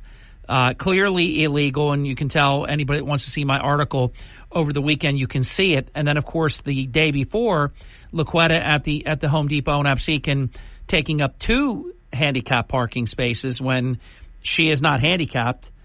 I don't want to say I have a source that has told me what was said, and I'll tell you what was said is not good from what I have found out so far. But within a day, they're each doing that while they're both criminally charged. It is just it's crazy. It's a hot mess. Harry, I want to enlighten you a little something. And your article pretty much covered almost everything, and you broke it on your news about the egregiousness of those 2 parking throughout the city. Like it's egregious, but also too, when you go talk about the handicap sticker, the handicap placard that's being used, that is 100% regulated by the Department of Transportation, and it is exorbitant amount of fines if you found out that you're abusing it. And well, even and more, listen, it's even more than that, John. And I wasn't going to get into this, but you just did. I purposely didn't put that in my article because I am working on something separately that I'm going to let the cat out of the bag because now it is out of the bag. Here's the NJSA 2C21-4A. Now, unless this has been somehow taken off the books, I am reading this straight from the books, and I have somebody that's working on making sure that it is still the same offense now that it was with this printed language that I'm about to share with you. It says if you are caught illegally using or misusing disability placards, i.e. violating NJSA 2C21-4A, you could be convicted of a fourth-degree crime. I should be dropping somebody off right. So, John, are you still there? I'm hearing other dialogue. Are you there, John? No. Yeah, I'm here. Okay. I'm here getting some interference there. That's okay. Hey, no, you stole the words right out of my mouth. I was going to say... because it's one thing to say you're going to get a fine, but it can be a fourth-degree crime. 100%. It is a fourth-degree crime because everyone... And I can say this, my dad's a disabled Marine, and he has a disabled tag. That is so stringent that tag's registered to a certain vehicle. You can't just pull that tag out and say, oh, well, Harry Hurley's going to take him to ShopRite today and put it in it. It doesn't work like that. So, and it's a 2C crime, and that's a perfect example of... Here's another thing that's very important, though. Even if that placard exists, and I don't know that it does, but let me just submit that hypothetically a placard does exist, but it is not for you because you are not disabled. It is for your mother, hypothetically. If your mother's not in the car, you can't just take advantage of the handicap placard and go park there. The person that's handicapped has to be in the car. Harry, exactly. And I think the law extends beyond that, and I have to do some research, but I'm quite sure that placard is registered to her specific car. If you don't own a car, you don't and you're handicapped, you don't automatically get that placard. So that placard it's assigned to a certain registration. Right, but what I'm saying is, say you accomplish it by saying I have a disabled mother who lives with me. I'm not disabled, but I travel with my mother to do, things, life, travels and things like that. It's all good to me if it's done right. And you should be able to park in a handicapped spot when you're with your mom that's handicapped if you did it right with the paperwork. However, if you're at, I'll just say Lowe's, it's hypothetical, so not Home Depot, but at Lowe's, and you're the daughter, hypothetically, and you're going to go pick up, just say, 2 brooms, maybe umbrellas even, I don't know, and then you use the ability to park in a handicapped spot. Forget that you took 2 spots, which is disgusting because people need those spots. If that handicapped person isn't with you, you are not entitled to park in that spot. I think it's even more stringent than that, but I'll go with that. But I think it's even more stringent than that. I think it is too, but it can't be that you just get it and then, hey, if that person's not with you, you get to use it. We know that's not the intent. Yeah, listen, there may be some gray areas, but we go back to... Well, one of them is this, though. Allegedly, the person's mother is not with them. So that's not in dispute. There's video of the whole thing, and there's no dispute there. If it's not the law, I would want it to be the law, though. If you have a parent, that lives with you and they're disabled, you should be able to get a disabled parking pass. I really do believe that. Now, you could make the case that you could drop them off, and if there's a wheelchair available, they could be waiting, and you go park the car and such. But I would be for a person being able to use the disability parking authority if they're using it the right way for a parent or a disabled child or something like that. Absolutely. And again, Harry, I am a child of a disabled father. And, if it's used right, I don't have a problem with it. But, if you're going to abuse it, I have a real big problem with it. Well, Absekin's going to put it all together. I was told that a certain story was told. Let's see if the story holds up. Absolutely. And, in closing, I got to say your reporting was spot on. And, thank God there's an outlet that can hear these complaints, because it seems as though, throughout the community, this happens a lot. And, when somebody complains, it falls on deaf ears. So let me share something that's changing, though. 6 months ago, I don't think there would have been anything being done about any of this. You'd call and nobody might show up, or they show up late on purpose, get out of there, they tip somebody off, get out, and then by the time we get there, what was it? Who was it? Oh, sorry, missed it. Or Marty parking in Atlantic City in front of Caesars. I'm not going to give up my sources, but you had multiple people reporting Marty Small, and not the usual suspects, by the way. Multiple people reporting Marty Small to the Atlantic City Police Department. And I would like you to comment on this, John, as a retired police officer.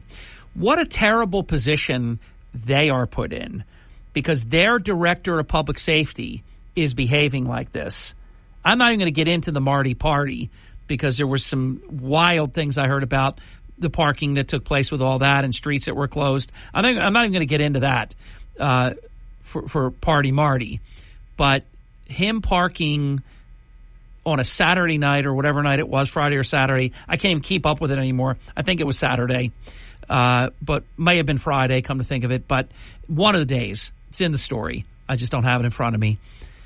To do that and think that you are so entitled that you can do that. And then when the police get called on it, what an uncomfortable thing that is, because that's their director of public safety. Would they have to go to him and say, Mayor, I'm really sorry, but we got a complaint? You know how they have to apologize for doing their job? It's disgusting, John. No, it is. And it's been that way for a while. But my point of this whole mini monologue, John, to get your take on it, is 6 months ago, nobody would have been calling and nobody would have done anything about it. It's all changing, is what I'm trying to say. I think you have community burnout with his egregious behavior and her egregious behavior. I think people are just had enough. Yep. And, I get a lot of that feedback. And let's go back further, Har.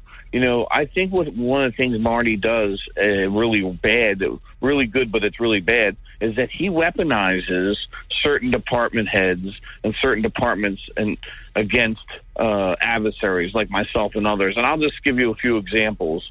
Getting a lot of complaints from Mercantile that certain people, including myself, I'll put myself out there, have been getting ordinances and summonses to show up in court for long grass that was just cut and stuff like that, Harry. And also, I don't know if you remember this, but there was a big drug bust, a big arrest in the city. It was a multi-agency task force that took down a great arrest, great position where a lot of bad guys were off the street. He had himself open up the press conference for the police department. What the hell does the mayor of Atlantic City stop what he's doing and go over to the police department and say, hey, this is what my people let get the hell out of here. Let the police talk for themselves. Let the fire talk for themselves. He wants to take credit for everything. Oh my God, we woke up, the sun's out today. Oh, I spoke with God and God told me, he's going to give me a good day. I'm telling you, it's crazy to think like that. Well, it's not. No, it's narcissism on steroids times infinity. That's what we're talking about. I've been around a long time, like you, Harry. I don't know. I've never seen anything like that. It's the egregiousness. No, I want to apologize to Frank Gilliam for thinking he shouldn't be mayor anymore, because I'd take him back right now. This is unbelievable, and he's convicted, as you know. What's going on right now at both the city purpose tax level and the school purpose tax level in Atlantic City is an abomination. It is, and that's a conversation that to be continued about, especially about the money that's not going to be here when Murphy leaves, and then who's going to be holding the bag, because I don't think Marty's going to be around. I'm sure he'll think that Laquetta's not going to be around. And people that have to clean up this mess, my prayers and heart goes out to them. My heart goes out to the people that have to come in here and undo the damage that they, incurred. But I will say this, though. If you get good, honest people, it can all be fixed. Absolutely. Good to talk to you, John. Thank you. As always, thank you, You know it. Thank you, sir. A lot of calls to get to. We'll be right back after the break. Please don't go away. It is the Hurley in the Morning program. Hurley in the Morning. Harry Hurley is the only person that can make sense of what's happening in Atlantic City. On WPG Talk Radio 95.5. Seems like she knows. Hurley in the Morning. They stick to the facts. WPG Talk Radio 95.5. Thank you. Welcome back. 23 minutes past the hour. This portion of Hurley in the Morning brought to us in part by Congress Hall, which was immaculately, perfectly restored on Beach Avenue by Curtis Bashaw and his design team, which, by the way, I don't mention this enough, includes his sister, who I've gotten to know over the years and is a phenomenal interior design expert. Everything they've done respects the fact that this is a hotel that has been in operation for more than 200 years. It is America's oldest seaside resort. And you can visit on the web at caperesorts.com/Congress Hall. And when you make a reservation, please tell them that Hurley in the Morning sent you to Congress Hall, America's first seaside resort. You have the Blue Pig Tavern. You have the Brown Room Lounge. You have downstairs the Boiler Room, which has DJ, entertainment, dancing, great brick-fired oven pizza, all kinds of great stuff. Love the pizza there. Love the meatballs. You get a nice little mini meatball app, and also phenomenal shrimp app. And they have a lot more. That's just a couple things that I enjoy while I'm there. Many different pizzas. The margarita pizza is phenomenal, and all the other options. Congress Hall in Cool Cape May. Ladies and gentlemen, joining the program, your name has to be John so far this hour to get through. John Devlin, who just completed his stay.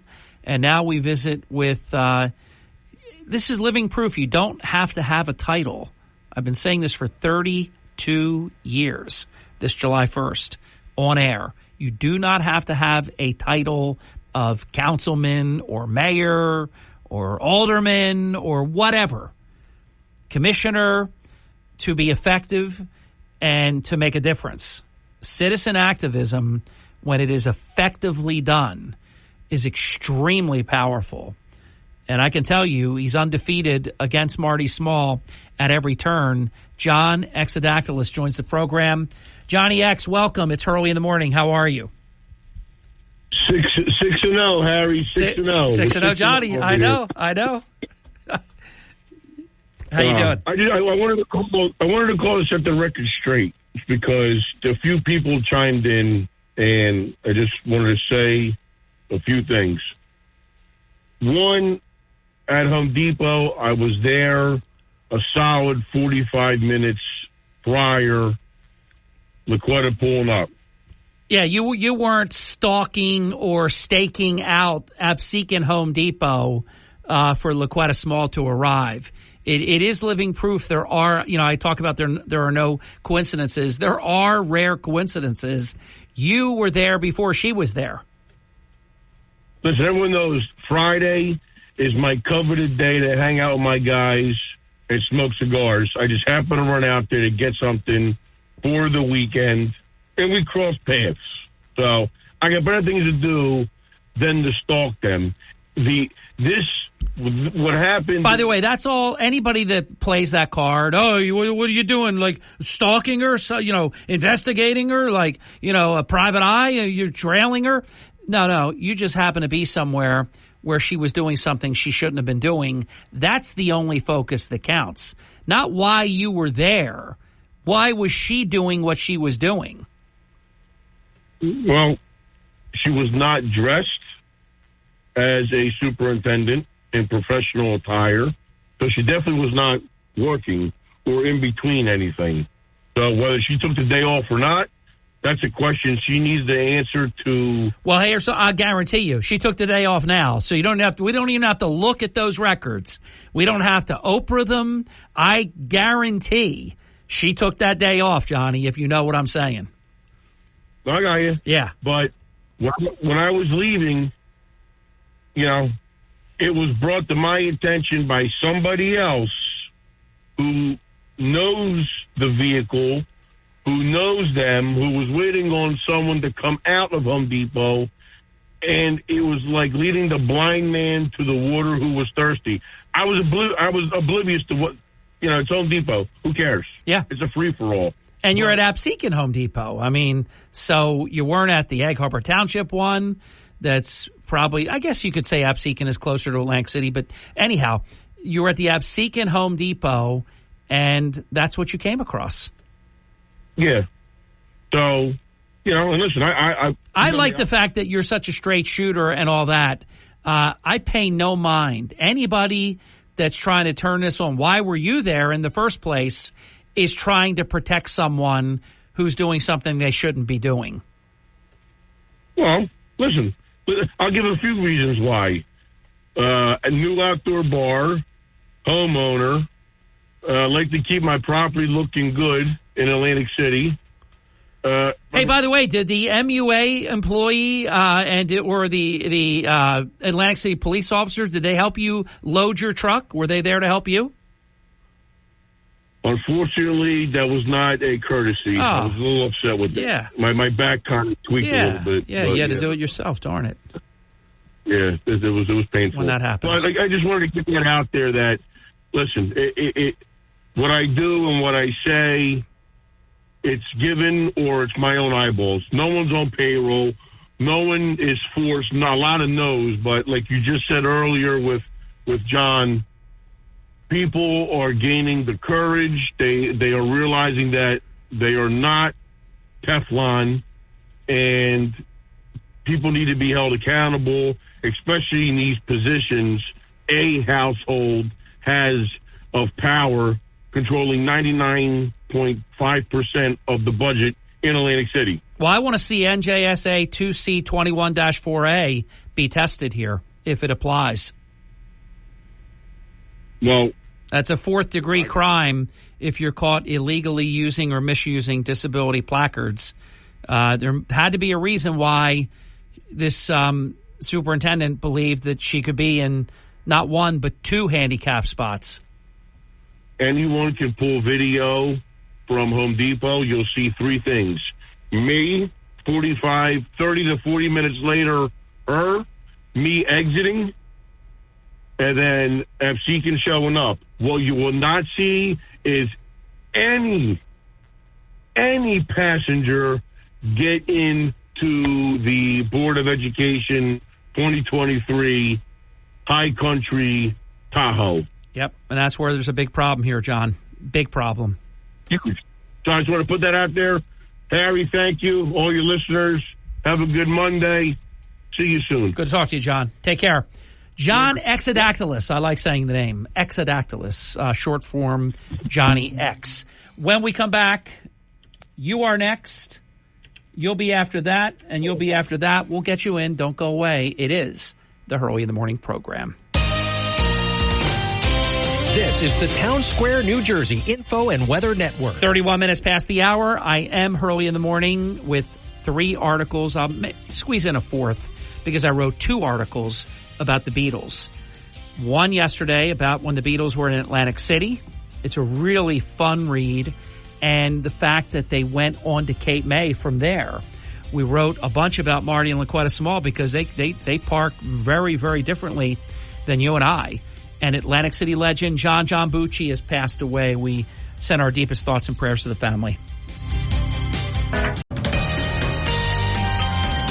Good Good morning. Here's your South Jersey weather forecast. I'm Joe Kelly. Well, on and off rain, certainly a possibility this morning with a chance of thunderstorms for this afternoon. Some of those could be severe. Keep an eye on the weather. High temperature today expected to be about 80. Overnight tonight, clearing up, partly cloudy sky. A low temperature of 62. Tomorrow looks pretty good. Mostly sunny. Tomorrow's high expected to be about 75. Next chance of rain after today will probably come on Thursday. That's your South Jersey weather forecast. I'm Joe Kelly. Enable our skill and tell your smart speaker, play WPG. You're listening to Hurley in the Morning. Established, reputable. WPG Talk Radio 95.5. Thank you. It's 35 minutes past the hour. Wide open forum until the top of the hour. 609-407-1450. We have an open phone line. Welcome to Hurley in the Morning. You're on the air. Hi there. Good morning, Mr. Hurley. Thank you again for taking my call. Pleasure, Jimmy. I have a specific question for you, but again, as I'm waiting, you guys touched a subject that is my pet peeve, and I don't care about having people help her. I mean, it's wrong, and hope she gets what's coming to her for it, but it's illegal handicap parking. Oh, it's terrible. It's terrible. If that's what she did, it's awful, but it's in keeping, though, with people that believe that they are above everyone else and that rules don't apply to them. And I will say this, Jimmy, if they called over to MUA and had somebody drive over to put these two umbrellas that didn't even look like they were heavy. I have the video of all this and still photography of it. That is terrible. Well, when I personally see it, I call it out. I will say to people, excuse me, but can you tell me how you're handicapped? Because when they reach into the glove compartment and slap that thing on top of the rearview mirror and bounce out of that car and walk around the side and grab a shopping cart and move, I can't let it go. Oh, yeah, it's awful. But how about this? How about somebody so narcissistic, because you have to use that type of description, what other type of personality would take up 2 handicap parking spaces? Yeah, a knucklehead. I mean, that's just terrible. You don't even deserve to be in one of them, let alone taking up 2 with one car. That's not your own.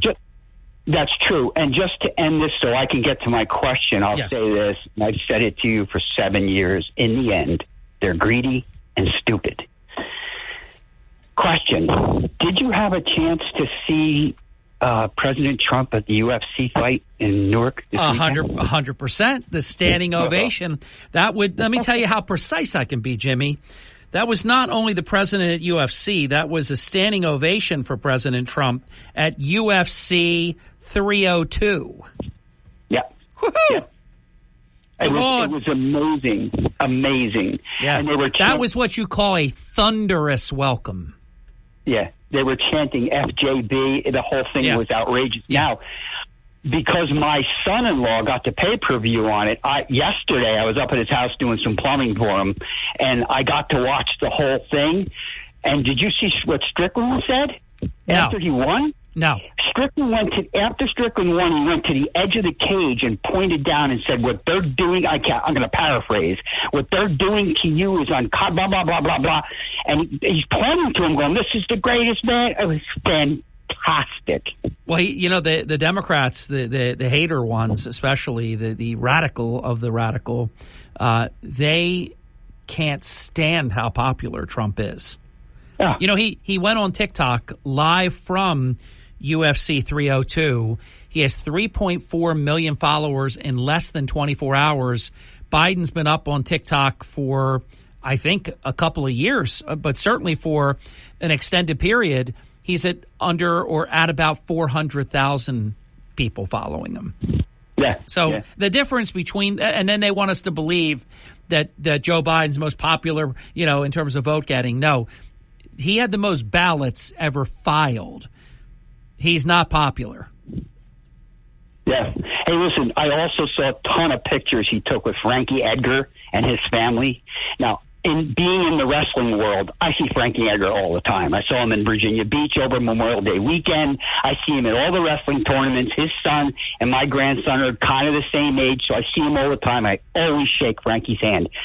I got to tell you who this guy is. I've watched Frankie Edgar as a world champion roll up high school wrestling mats. He is the man. I love that. So I shake his hand all the time. Now I have to genuflect in front of him. There you go. Oh, man. For Donald J. Trump. Jimmy, I love that story. Thank you. Yeah. Okay, later, man. See ya. Wow, that is so good. 609-407-1415 open phone line. Welcome to Hurley in the Morning. You're on the air. Good morning, Harry. This is Ron Bailey calling in. Ron, for those who don't know, Ron is directly related to the person that we wrote about yesterday, that we've been speaking about on the program, and over the past number of weeks mentioning that if you have the opportunity to visit John Bucci, because, you know, John was he was in bad shape, and the family knew it, and I know a lot of people did reach out. So, Ron, I said it before you got here. I'll certainly say it to you now. Deepest condolences to you and your family on the passing of John Bucci. Thank you, Harry. And I just wanted to come on this morning and just thank the community for the outpouring of support, especially after your article was posted yesterday. We were able to raise enough money to pay for all the funeral costs, and John's wishes were to have a large funeral to celebrate his life, and we're going to try to do that the best we can and try to include the Atlantic City High School sports in celebrating his life. Well, they should be involved. They should want to be involved. He was the biggest fan. I don't think anybody, and I wrote it, I don't think anybody will dispute this. He's the biggest Atlantic City High School fan, booster, whatever you want to call it, in history. Absolutely. And, you know, we've been in touch with the high school, and what our goal is to have either the basketball team or the football team escort John to his final resting place rather than the family do that. That would be beautiful. And I hope they will do that. And if any of the coaches or anybody that's in a position of responsibility, that's the absolute right thing to do. I will tell you this, follow up however you can, because Frank Campo worked for that school system for 46 years, and on the day they did the announcements, the Monday that they should have made an announcement, they didn't even announce the passing of Frank Campo on the daily announcements at the high school. It's not a good situation right now, but there are good people within a bad situation, so everything you said should happen. If they don't, shame on them. Absolutely, and like I said, a lot of people we didn't expect to come out and support the family have, especially former Atlantic City Mayor Lorenzo Langford took time to come out and visit John before he passed, and I just wanted to extend my deepest thank you to everyone who has stepped up and donated towards the GoFundMe. People from far away have donated, and I know when you and George were talking the other day, Georgia brought up the statement that was always said by John's friends or enemies. And I think the last 24 hours we've answered that question, that there's more friends than enemies. No doubt, Ron. And by the way, no surprise in the slightest least that Mayor Langford would go to see your uncle because he's a good man. Both of them are good men, but Mayor Langford is a really good man. Doesn't surprise me at all. Absolutely. I know you know this. Do you know how many times, I don't expect you to have a number, but how many times in my life, the games I reffed at Atlantic City High School, which are countless, all the different games that I went to if I wasn't reffing, being around Atlantic City a lifetime, I would run into your uncle. I mean, I can't even, it's incalculable. And every time you would see him, he would say hi and your name, whoever it was.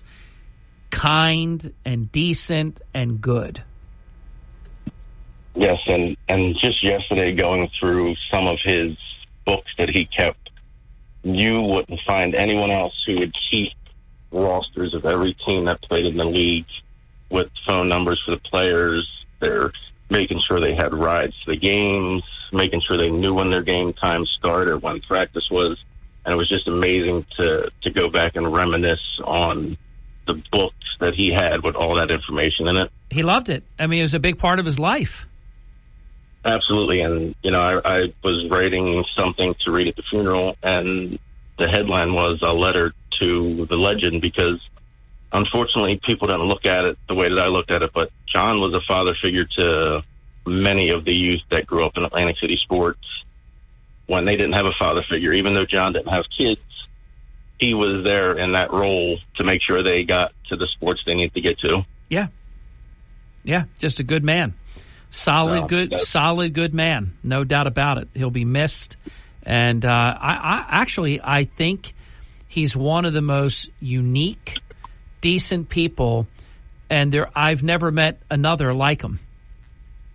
Absolutely. And someone even wrote, no one's going to be able to fill that void that he's going to leave in Atlantic City, because for someone to dedicate so many years of their life to do what he did, volunteering to do it, not being asked to do it, but just volunteering his time to be at these sports, driving the kids to their practices and their games, and ensuring that everybody knew when games were. You're not going to find anybody else that will ever do that. Agreed. Absolutely true. No doubt about it, Ron. Glad we're talking about him. Like I said, I'm just happy that everyone has come out and support him the way that they have. And it's hard to respond to everybody's comments on Facebook, but anyone that's listening, the family really appreciates it. We've been getting hundreds of comments on the Facebook post, and the donations are just, there's really nothing to say. It's just, well, I think you knew how many people your uncle touched, but now you really know. And then at his services, you're really, really going to see how many people he touched. And he came through in life for everyone else. I'm not surprised at all that people have come through for him at this time. So it's a beautiful statement. Absolutely. Good to talk to you, Ron. Good talking to you too, Harry. Take care. Be well. And Ron is somebody I've known since he was a child at Atlantic City Surf Games. 47 minutes past the hour. Eric, you will be next. Lance, you'll be right after that, but I've got to do this first. Well, plenty of time, about 9 minutes when we come back. Hurley in the morning. Not only the news, but perspective too. WPG Talk Radio 95.5. Hurley in the morning. WPG Talk Radio 95.5. You're waking up with Hurley in the morning. Egg Harbor Township, Ocean City, Goshen, Cape May. WPG Talk Radio 95.5 and the WPG Talk Radio app. Jury selection is underway in Delaware. Let's see if Hunter Biden gets the Trump treatment, or let's be candid, they're in Delaware. Everything's on purpose. None of that is an accident. And he'll get the Biden treatment, most likely. Let's see if he could actually pull off either an acquittal or a jury nullification. That is something that is really on my radar right now. I don't think they're going to get 10 preemptory challenges. I'm going to follow, I'm going to do my job. I'm going to follow every single nuance that I possibly can.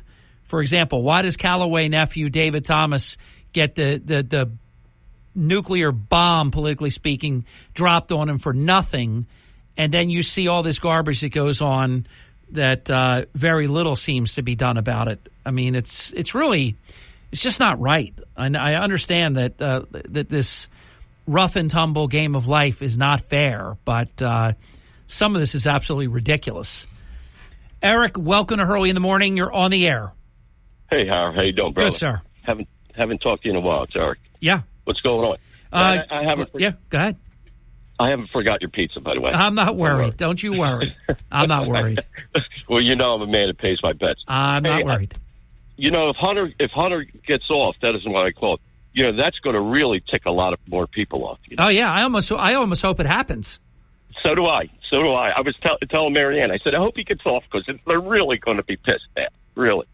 Hey, Howard. Right, because if he is convicted, then they say the system works. Yeah. You get it?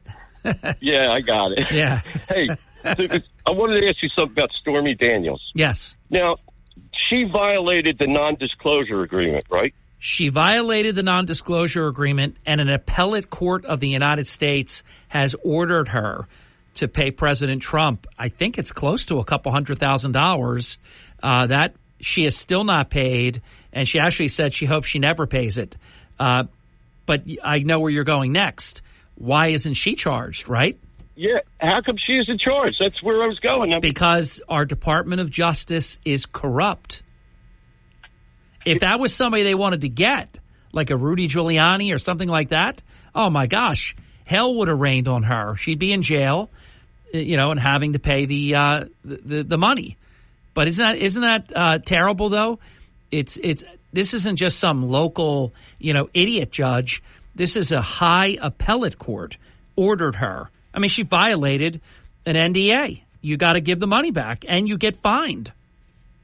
Well, can they start putting liens on her property or something like that? Trump could do that. I'm sure he hasn't even bothered with it, but you can start to do that kind of thing.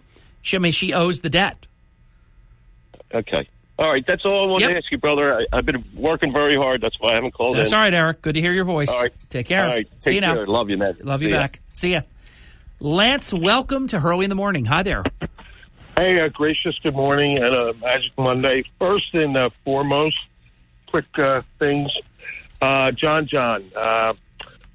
All I could say was for the 18-plus years I was at the high school, he was a steadfast, thoughtful, genuine, sincere ambassador of kindness, not only to the teachers and assistants and to the late, and he's joining Frank Campo. So I just think that he's truly an ambassador of kindness. He reminds me of a next generation of Cook's books, somebody that left an imprint and a standard for all Atlantic City people to really know what it is to be a fan. And people should remember, Lance, about being kind and decent and good, having no ulterior motive, always saying hello, remembering people's names. I wrote in my article that he was a genius because he really was. He had a lot of data in his head. His head was like a supercomputer. Very, very smart, very, very good.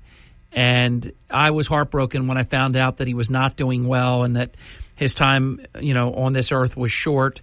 But boy, he embodies the expression of life well lived, though, because he touched a lot of lives, and he always did so in a really beautiful, positive way. Well, all I can say, Harry, is that he touched the unreachable because he worked so closely with a lot of the special needs teachers and a lot of the special needs kids, not only at the high school but at the elementary school level. And then another thing I like to say, I can remember starting out working at Richmond Avenue School, even the Thanksgiving Day dinners they did, the special needs department, Pam and Pete Cummings, God bless his soul, too. Flag Day. We did a ceremony out of Flags Day, and Chris from Minos Bakery cooked off, I would say, put it this way, there was enough cupcakes to cover a table, 2 long lunchroom tables. And It was in an assortment of a flag. That's how wonderful it was. And this was, I started there in 93.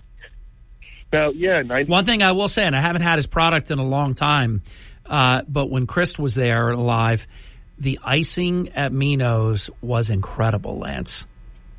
Banana cream pie. Oh, and I mean that I'm talking also about just that delicious buttercream icing that he made. Oh, so good. Yeah. And the last thing is on Flag Day, I hope people, and not mentioning whose birthday it is, but I just hope people really go out and take a look at the flag and listen again as the great pre-opening of your show every morning with singing the Pledge of Allegiance. And if you can play that once again on Flag Day, that and also Red Skelton's rendition. Hey, listen, until Noah Hurley Baker breathed, the Red Skelton Pledge was at the beginning of our show for over a decade. Hey, listen, I don't need Q-tips to remember great moments. Yeah, you're right. Loved it. Thanks, man. All right, sport. Take care. God bless. Bye, Lance. Good to talk to you. We at the Ponderosa, we proudly fly the flag every day. I love doing it. I love looking at it. There's never a time when I leave in the morning that I don't look to my right and look at it. And when I arrive home, I look to the left and I look at it. I love seeing the flag. It is so meaningful. And we can never let the radicals get away with taking things that are so precious and somehow making them controversial or bad even, because that's what they try to do as they try to divide us. Mayor Charles Kane is going to join us after the break. I had said there were a bunch of things that I didn't get to share, and of course the music is going to just kick us right out of here. But gosh, there is just so much that's going on. For example, one of the items I meant to share in the very early 6 o'clock hour, but we were just jammed. I don't know if he's going to get it, because keep in mind, the mullahs pick who will get this, not any free election. But Iran's hardline former president, Mahmoud Ahmadinejad, is a candidate. He is running for president of Iran. Their election is a day after the first Trump v. Biden debate, June 28th, election day in Iran. Mahmoud Ahmadinejad. Oh, God, I hope he's not going to be back on the scene. That's a horrible human being right there. From Harry Hurley Way in the world's playground to the broadcast pioneers of Philadelphia Hall of Fame, you're about to find out why Harry Hurley has been named to the Talkers Magazine list of the 100 most important talk show hosts in the nation. Live from the studios of Town Square Media in Northfield, it's Hurley in the Morning on WPG Talk Radio 95.5 and the WPG Talk Radio app. Thank you very much. Welcome back. It's exactly 6 minutes past the hour. Before I even put Mayor Kane's microphone on, let me take this opportunity, because he and Anne-Marie have been doing this for many, many years. They have sponsored one of our hole-in-one competitions. We have two, thankfully, because of Mayor Kane and Anne-Marie Kane, the Auto Plaza, now Kane's Custom Carts. We've been very, very fortunate. Not only do they sponsor a hole, they sponsor a foursome, but also they sponsor the sixth hole at the 17th, yes, believe it or not, 17th annual Hurley in the Morning Charity Golf Open. They will be sponsoring the sixth hole-in-one competition, a beautiful Kane's Custom Cart on the line for the first person that makes a hole-in-one. And we haven't had one yet, but we've had people come very, very close, inside of a foot, inches at this point. So very, very close. And Mayor, we take this opportunity to thank you. Good morning and welcome. Good Monday morning, Mayor. How are you? Very well. So thank you for that, Mayor.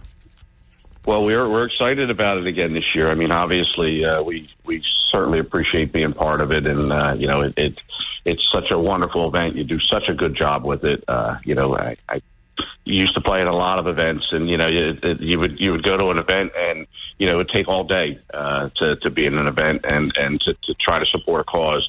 And the way you manage the course and make sure it's managed properly, we avoid that. And you can play a 4.5 hour round, have lunch, and be back to get something done and support great causes. So we appreciate the way you handle it, and we're fortunate to be able to be part of it, and we thank you for everything you do. Thank you, Mayor. Is the mighty Kane foursome ready to go? I have to tell you, Mayor, I'd say we are absolutely ready to go. We're excited about it, and we're looking to be in contention this year. Well, you've done what few have done. I mean, you're a former champion. You're a champion of the tournament, and you've been right there on multiple other occasions. I mean, you've had a string where you either won it or have been within about a stroke. I think one time lost on a match of cards, that kind of tie-breaking heartbreaker. So your team has been very competitive over the years. Yeah, well, winning it the 1 year, if you recall, I mean, we were fortunate enough. We ended up with back-to-back par fives, 18th in the first hole, and we eagled both holes, which gave us the win that year. And as you said, we we lost on a tiebreaker another year. So it's fun to have that rivalry and go out there and try to be in contention, try to win. Most important thing is to go out, have a great time with friends and family and support just so many great causes here and locally. And I remember last year, Mayor, how many people loved. You had the beautiful Canes Custom Cart right on the Linwood Country Club golf course, and people just loved it. It's beautiful. Well, the one that will be sponsored this year, Mayor, is a 2024 Evolution with four forward-facing seats, all captain's chairs with armrest, backup camera. They now have keyless start in them.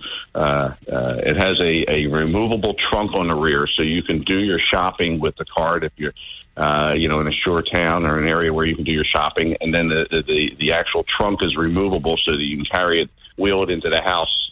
It's really a unique cart.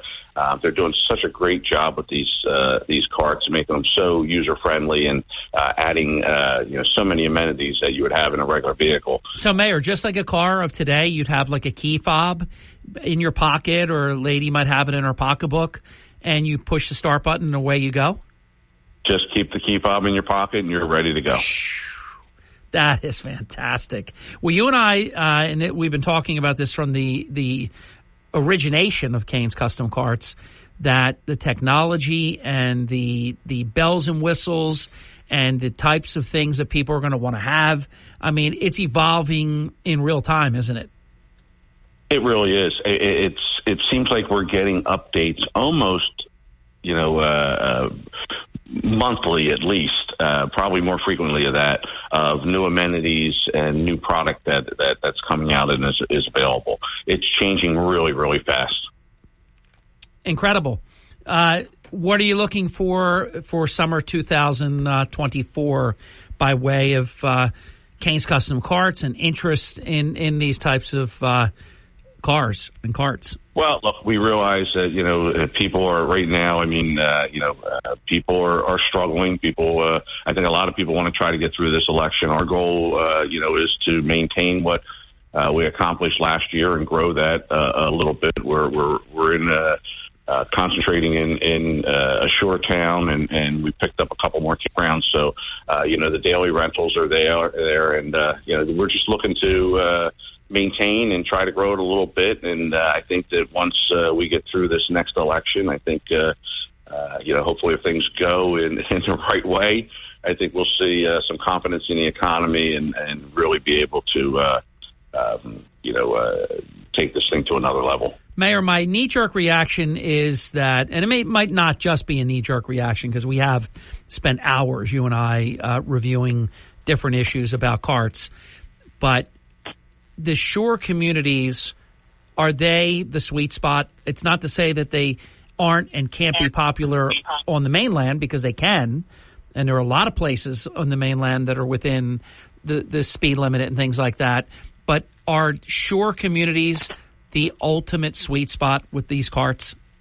Well, yeah. Honestly, for the obvious reason. The obvious reason is these properties turn over new tenants each week, so you get a fresh set of customers in each one of the units each week. Where your local pool, you only have so much that you can draw from and grow up, but you have that transient population, so you end up with new customers every single week. Yeah, which is terrific.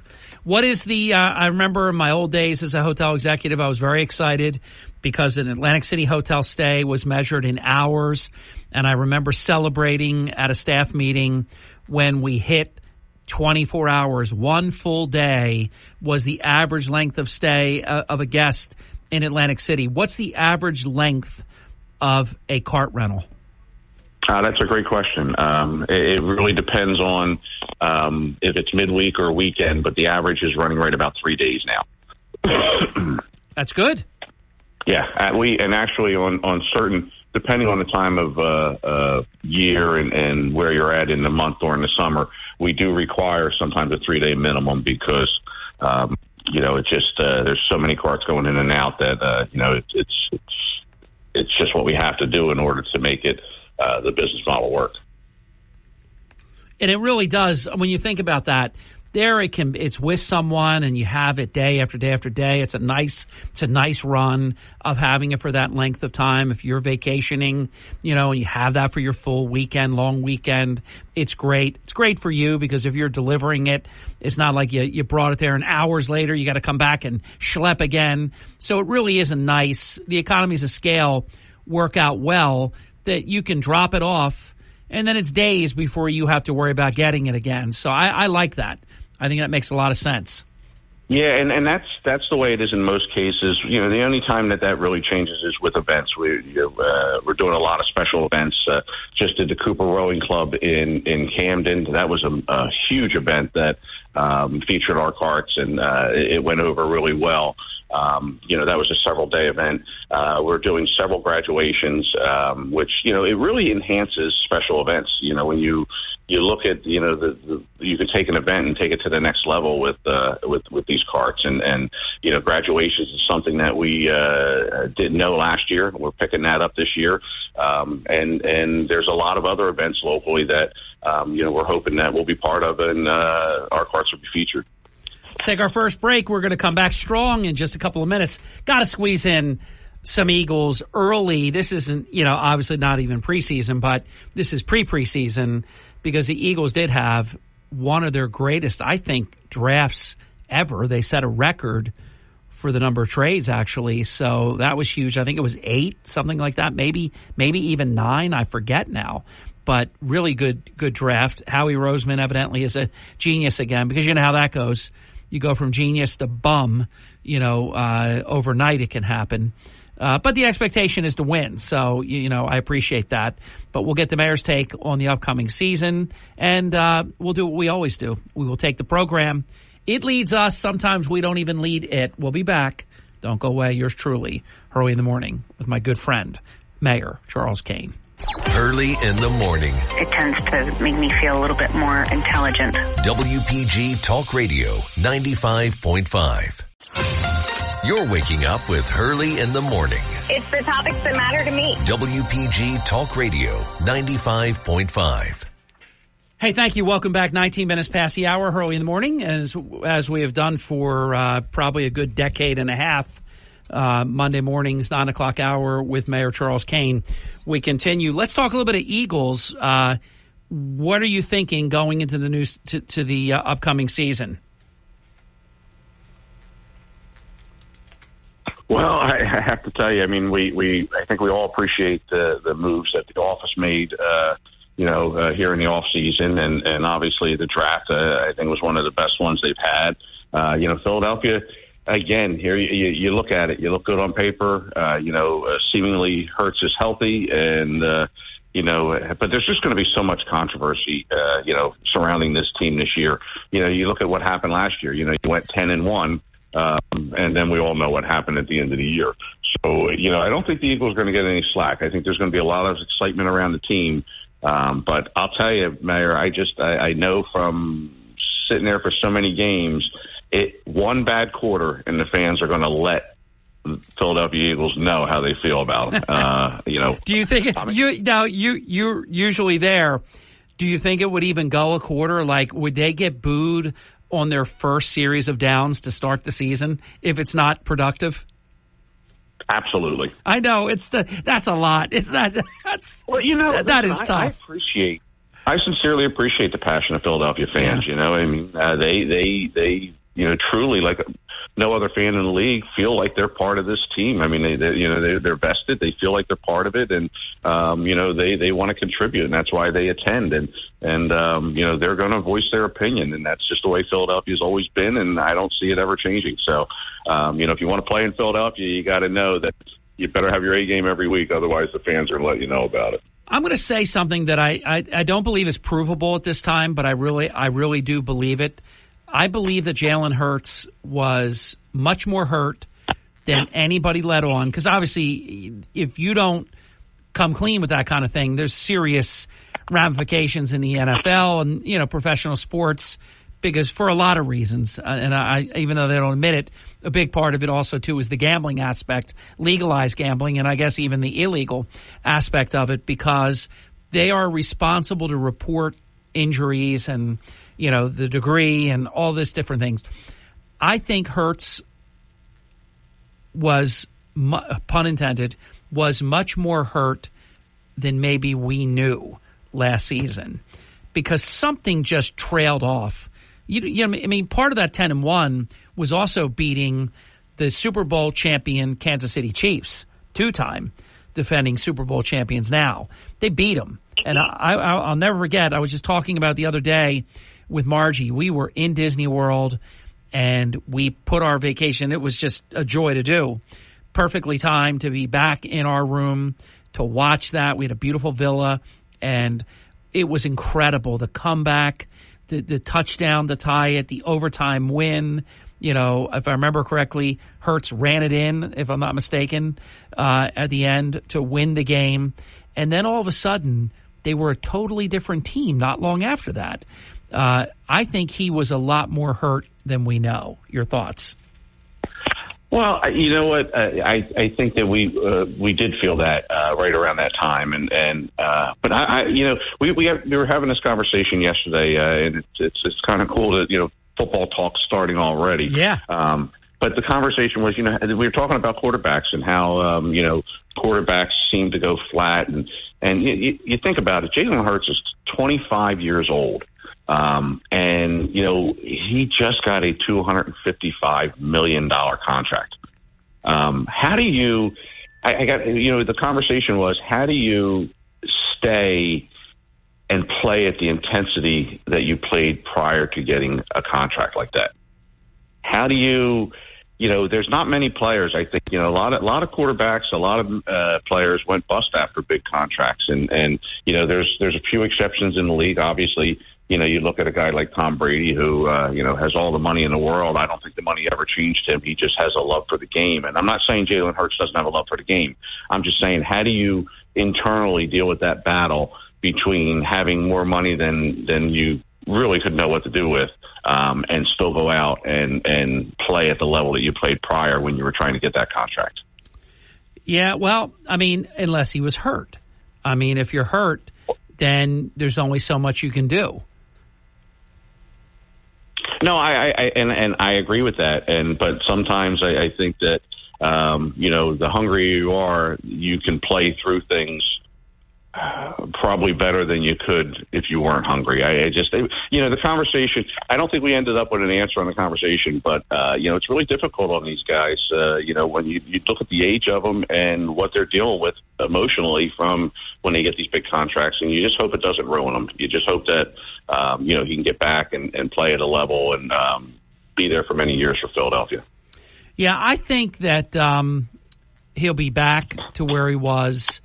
I don't think he just played for a contract, and I know you didn't just say that. I don't think he played for a contract and then is now just mailing it in and playing it safe and not trying to get hurt. Nobody wants to get hurt. We saw what happened to Carson Wentz.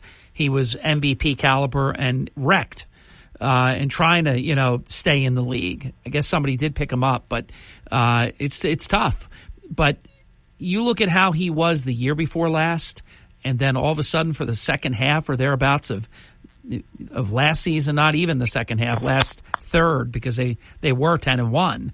But I think you and I both talked a lot, even when they were 10-1. A lot of stuff was going their way. Some ugly wins against bad teams even.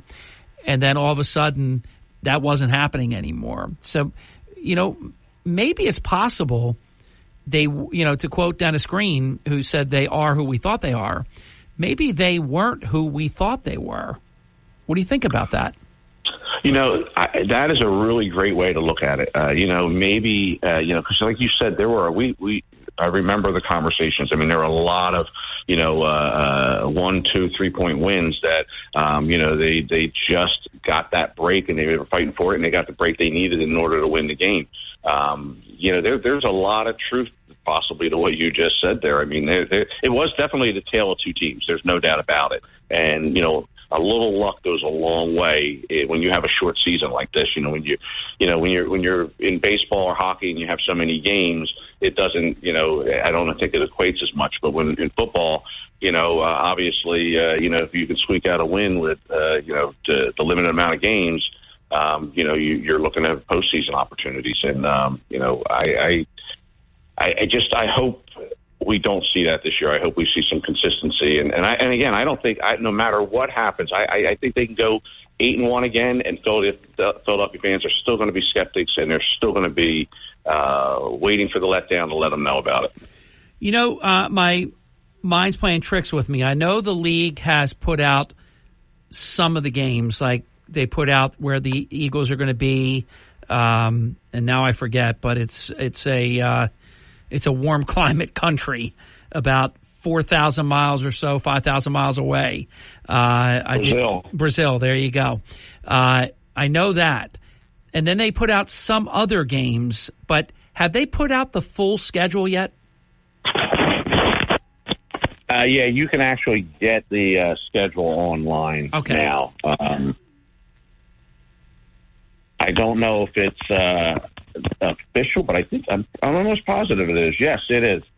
And it's going to be a tough season. It's no joke. Oh no, there's no doubt about it. And the Eagles are, playing a first place schedule. They're always playing a tough schedule. Well, in fact, I take that back because they crapped out. They wound up being a wild card team. So actually, their schedule should be a little bit better than it's been in years past. Not a lot, because they were a solid playoff team, but they should have gotten a little bit easier schedule. Did they? No, they have a tough schedule. I mean, when we go down these games, we're gonna have some fun with this one, Mayor. Oh yeah. Mayor, let's get the halftime break in. We're going to be right back. Don't go away. It is Hurley in the Morning with Mayor Charles Kane. This portion of our program also brought to us in part by my friends at Ambient Comfort Heating and Air Conditioning Professionals and their $59 air conditioning tune-up special for new customers. There are many, many hot days ahead, and the sooner you discover a problem, I almost feel like it's Mayor Kane reciting this, because early detection, proper maintenance, all these things, the easier the repairs tend to be if you discover them sooner. You wait, and then usually you wind up with a much more extensive repair. While the price of just about everything has gone up, Ambient Comfort's tune-up special is the same affordable price, just $59 for new customers, and it's well worth it. Their certified technicians will perform a thorough precision tune-up on your system to make sure it's safe and running at maximum efficiency. That's regardless of who originally installed it. They can work on them all. When comfort matters, choose who I choose. Choose Ambient Comfort. Schedule your tune-up now at AmbientComfortNJ.com. That's AmbientComfortNJ.com, or you can call 609-568-0955. That's 609-568-0955 for your $59 AC tune-up for new customers. Tell Ambient Comfort that Harry Hurley sent you. Back with Mayor Kane right after this. We are hitting marks clean. Exactly 30 minutes past the hour on the Hurley in the Morning program.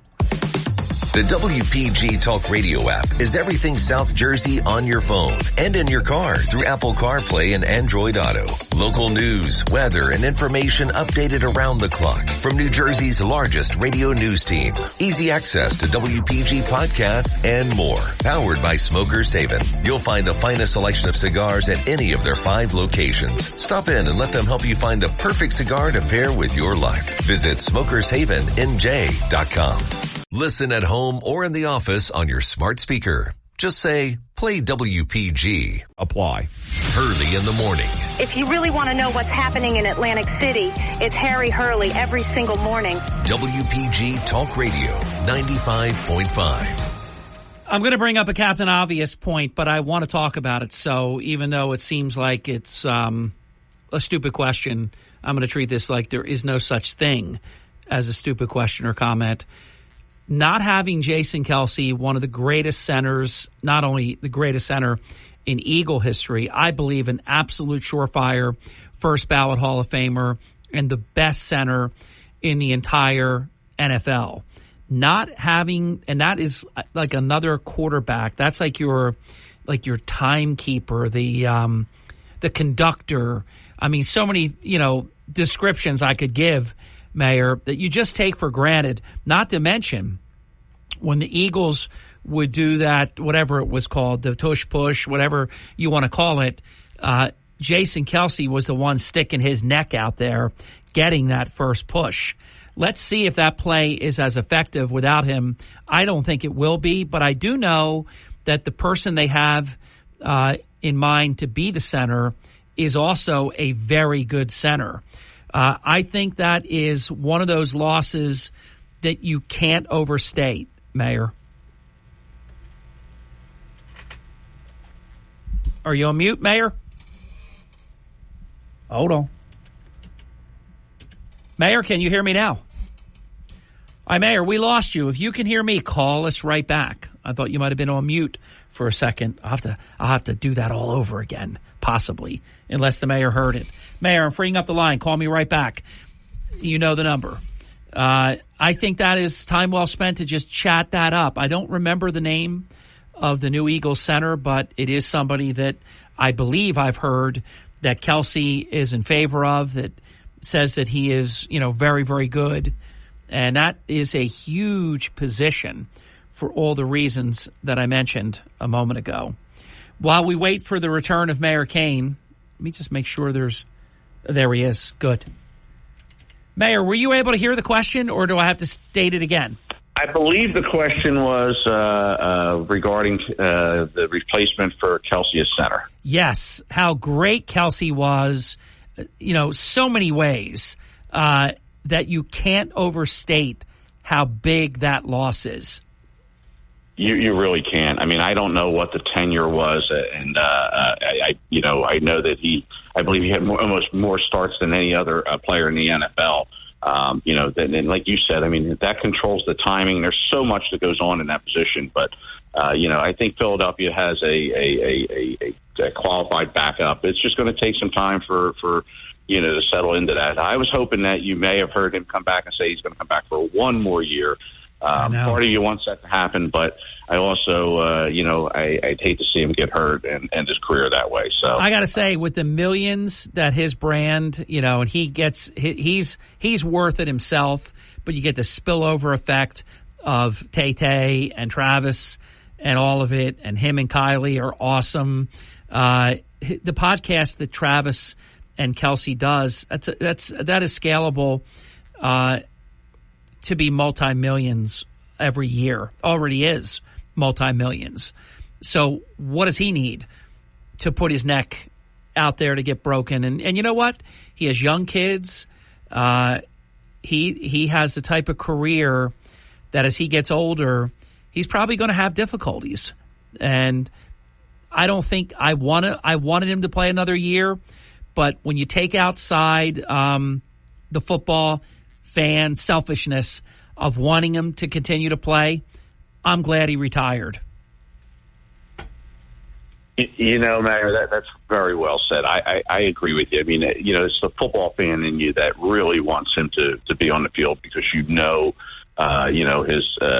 consistency and it's a position you don't think about when you have someone like him in it. The game just moves on, and it's one of the things that really avid fans they'll watch a position like that most of the game just to see. I mean, and as you said, with the brotherly shove or whatever you want to call it. I couldn't think of it. That's the one I like.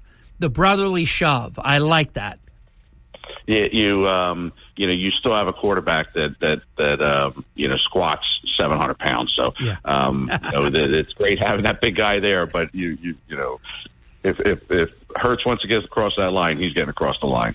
Well, that one good turn deserves another. That is well said. When you have, is it really? I thought it was like 600, 500, 600. Jalen Hurts can squat 700 pounds, Mayor.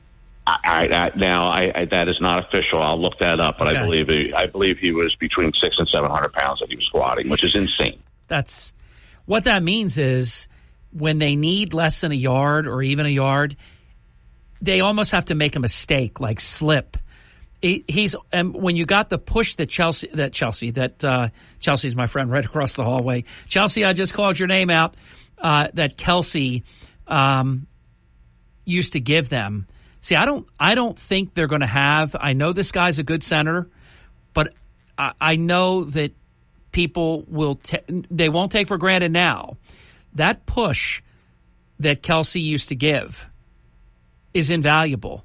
You talk about advantage, disadvantage in a league of absolute elite studs. So you got to figure that this center is going to be good, not nearly as good as great as Kelsey, and that they won't get that push. But if you, like you said, if you've got a guy that can squat 600-700 pounds, that brotherly love shove is still going to work. Yeah, no, his record is 700 pounds. He routinely can squat 600. His record is 700 pounds. That is insane. And then don't forget, you've got Shaquan Barkley on there that I think is right in that same neighborhood. I think he squats 600 pounds. Well, what I love about Saquon Barkley is, and he was great at Penn State, and he was great in the NFL, and he's going to be great for the Eagles. He is really tough to bring down. He's a guy, like you talk about receivers that are yards after the catch. He also can catch. He'll be a guy that you can throw the ball to, but he's tough to bring down.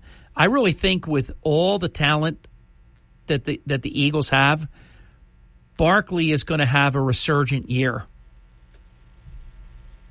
Oh, I agree with that. I think he's poised for a breakout year this year, the way the Eagles are set up. I sure hope so. He's again, you think about the trunk on an individual that can squat that type of weight. No wonder he's hard to bring down. I mean, first of all, he's quick. He can still cut, and he just has the legs that if you can squat 600 pounds, pulling a 300-pound lineman, is something that you're used to doing. Unbelievable.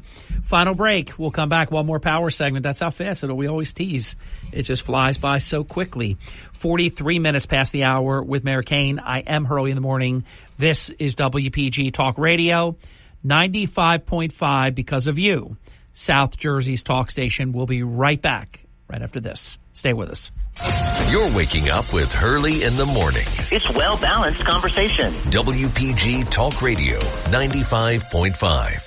WPGG Atlantic City, WENJ HD3 Millville, a Town Square media station. Gold demand is skyrocketing to record highs. As more Americans rush to preserve their savings, will there be enough gold? I'm Dr. Ron Paul, and I believe physical gold is the only way to truly protect your 401k or IRA savings. Gold offers tangible security that can't be tracked, stolen, or inflated. That's why I strongly advocate for gold IRAs. To learn more, text the word PROTECT to 989898 now.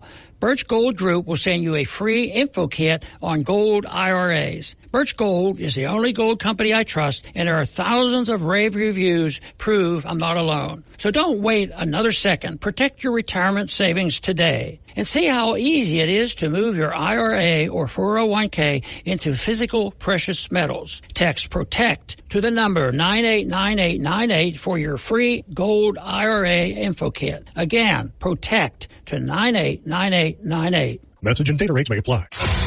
You're waking up with Hurley in the morning. I listen every morning. WPG Talk Radio, 95.5. We are visiting with Eagles season ticket holder, Mayor Charles Kane, and he just walked by, and I asked him if he would stop in and just say hello real quick. My longtime friend and my Town Square Media colleague, Mike Gill, the voice of 97.3 ESPN. Mike, we are talking about the Eagles, the upcoming season, strength of schedule, losing Kelsey. I think the push he gave and the orchestra leader that he was is going to be, even though this new center evidently is Kelsey approved, I hear. What should we be looking for? And good morning, Mike. Good morning to everybody. It's a pleasure to be on here early in the morning. I'm not usually in that. Well, I am in the building, but yeah. I'm not usually in this wing of the building. I talked about this last week on my show. The Eagles have OTAs, mandatories coming up, but they've been having the voluntary stuff. And we did 100 days to the opener, 10 big stories. Cam Jurgens being the new center. They've had the same center for 12 years. Yes. Who's a Hall of Fame level player. Best in the league. And is Cam Jurgens, he's Kelsey approved, isn't he? He was part of, endorsing this. Now, this is the second time this happened. Remember, they drafted Landon Dickerson. Correct. And then Dickerson was so good at guard, they just left him there. Yeah. And then Juergens. But, when you have a mediocre center and he goes out for a week or two, the whole line, the calls get kind of like, hey, you got a guy who's done it for 12 years. And the amount of things that they've been able to do in their offense. Now, they do have a new play caller who hasn't had a Kelsey-like player before. So maybe... that might actually be helpful. Right, because if they had the same play caller, he might say, well, we used to run this play only because I had Kelsey. Right. And I have to rip that out now because this guy. Now, we'll see. Give the guy. Would you expect with new coach, new center, I know you got to go in a second, new coach, new center, would you expect that they'll have early onset of penalties? That's a good question. I mean, the offensive line is pretty steady with who they have coming back. Now, they do have a new right guard. We don't know who that's going to be yet. And the center. How much is that center going to have you in the studio? I can see you. The people can't. You were kind of doing like an orchestra. Yes. Like That's what I was doing. Yeah. That's what the center does, is make sure that everybody's in concert. And could that mean some false start stuff and those kind of things because of communication? We don't realize sometimes the center sets the communication for everything. A lot of times too, on the road, they do the silent snap count. Everybody's so used to Kelsey's rhythm. Yeah, yes. Is this going to be a different rhythm? So, yeah, I mean, it's a tremendous loss. And don't forget, on the other side, Fletcher Cox also retired. I know. A legendary player in his own right, not quite as flamboyant and boisterous in the community and stuff, but another great Eagle player that they have to find a way to replace as well. Can I give you one quick follow-up, or do you have to go? No, I'm good. Okay, because I knew it's really warm in here. I bring the heat. I bring the heat, Michael. I bring the heat. No schwitzing allowed, though. I saw last year, and they even did it to Kelsey, and they did it to Kelsey twice, I think, in one series. The ball, if it moved like... On the tush push. I mean, yes. And if it moved like a feather, bang, they're calling the penalty. Are they going to keep doing that? Is that a point of emphasis? That's a great question. Is number one, you have a new coordinator. How much... is he going to incorporate that? You also paid a running back a lot of money, which is not normal in the NFL anymore. Are they going to count on him for the short yardage? Now that Kelsey's not here, how big was he in orchestrating that tush push to make it all work? Does Juergens have the same, skill set to make that tush push work? But I do think that, as it went on, there was so much controversy about the play. Should it get, outlawed? That they were watching it ultra close for things like you just mentioned. But it's a great question. Are they going to continue to use the tush push? Kellen Moore is the new coordinator. Is he going to incorporate that? Now, Sirianni's here. Charlie Kane thinks it's the 700-pound leg lifter. Hurts. Yeah. That is the key to the brotherly and shove. He's not wrong about that. A lot of people think that his squatting in his lower half, but keep in mind, he's got Barkley now, who's an also tremendously lower half guy. And he brought that up too. Yeah. Now, that was going to be my next question. And Mayor, we'll get you in real quick. Mayor, your mic is on at this time. Mike Gill is not wearing a headset, though, so he can't hear you at the moment. But we'll work it all out. We didn't expect this, but we're having fun.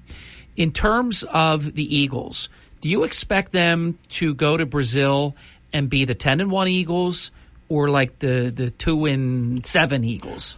Now, we did something the other day, Pro Football Focus. Some people like their stuff. Some people don't. It's good for fodder.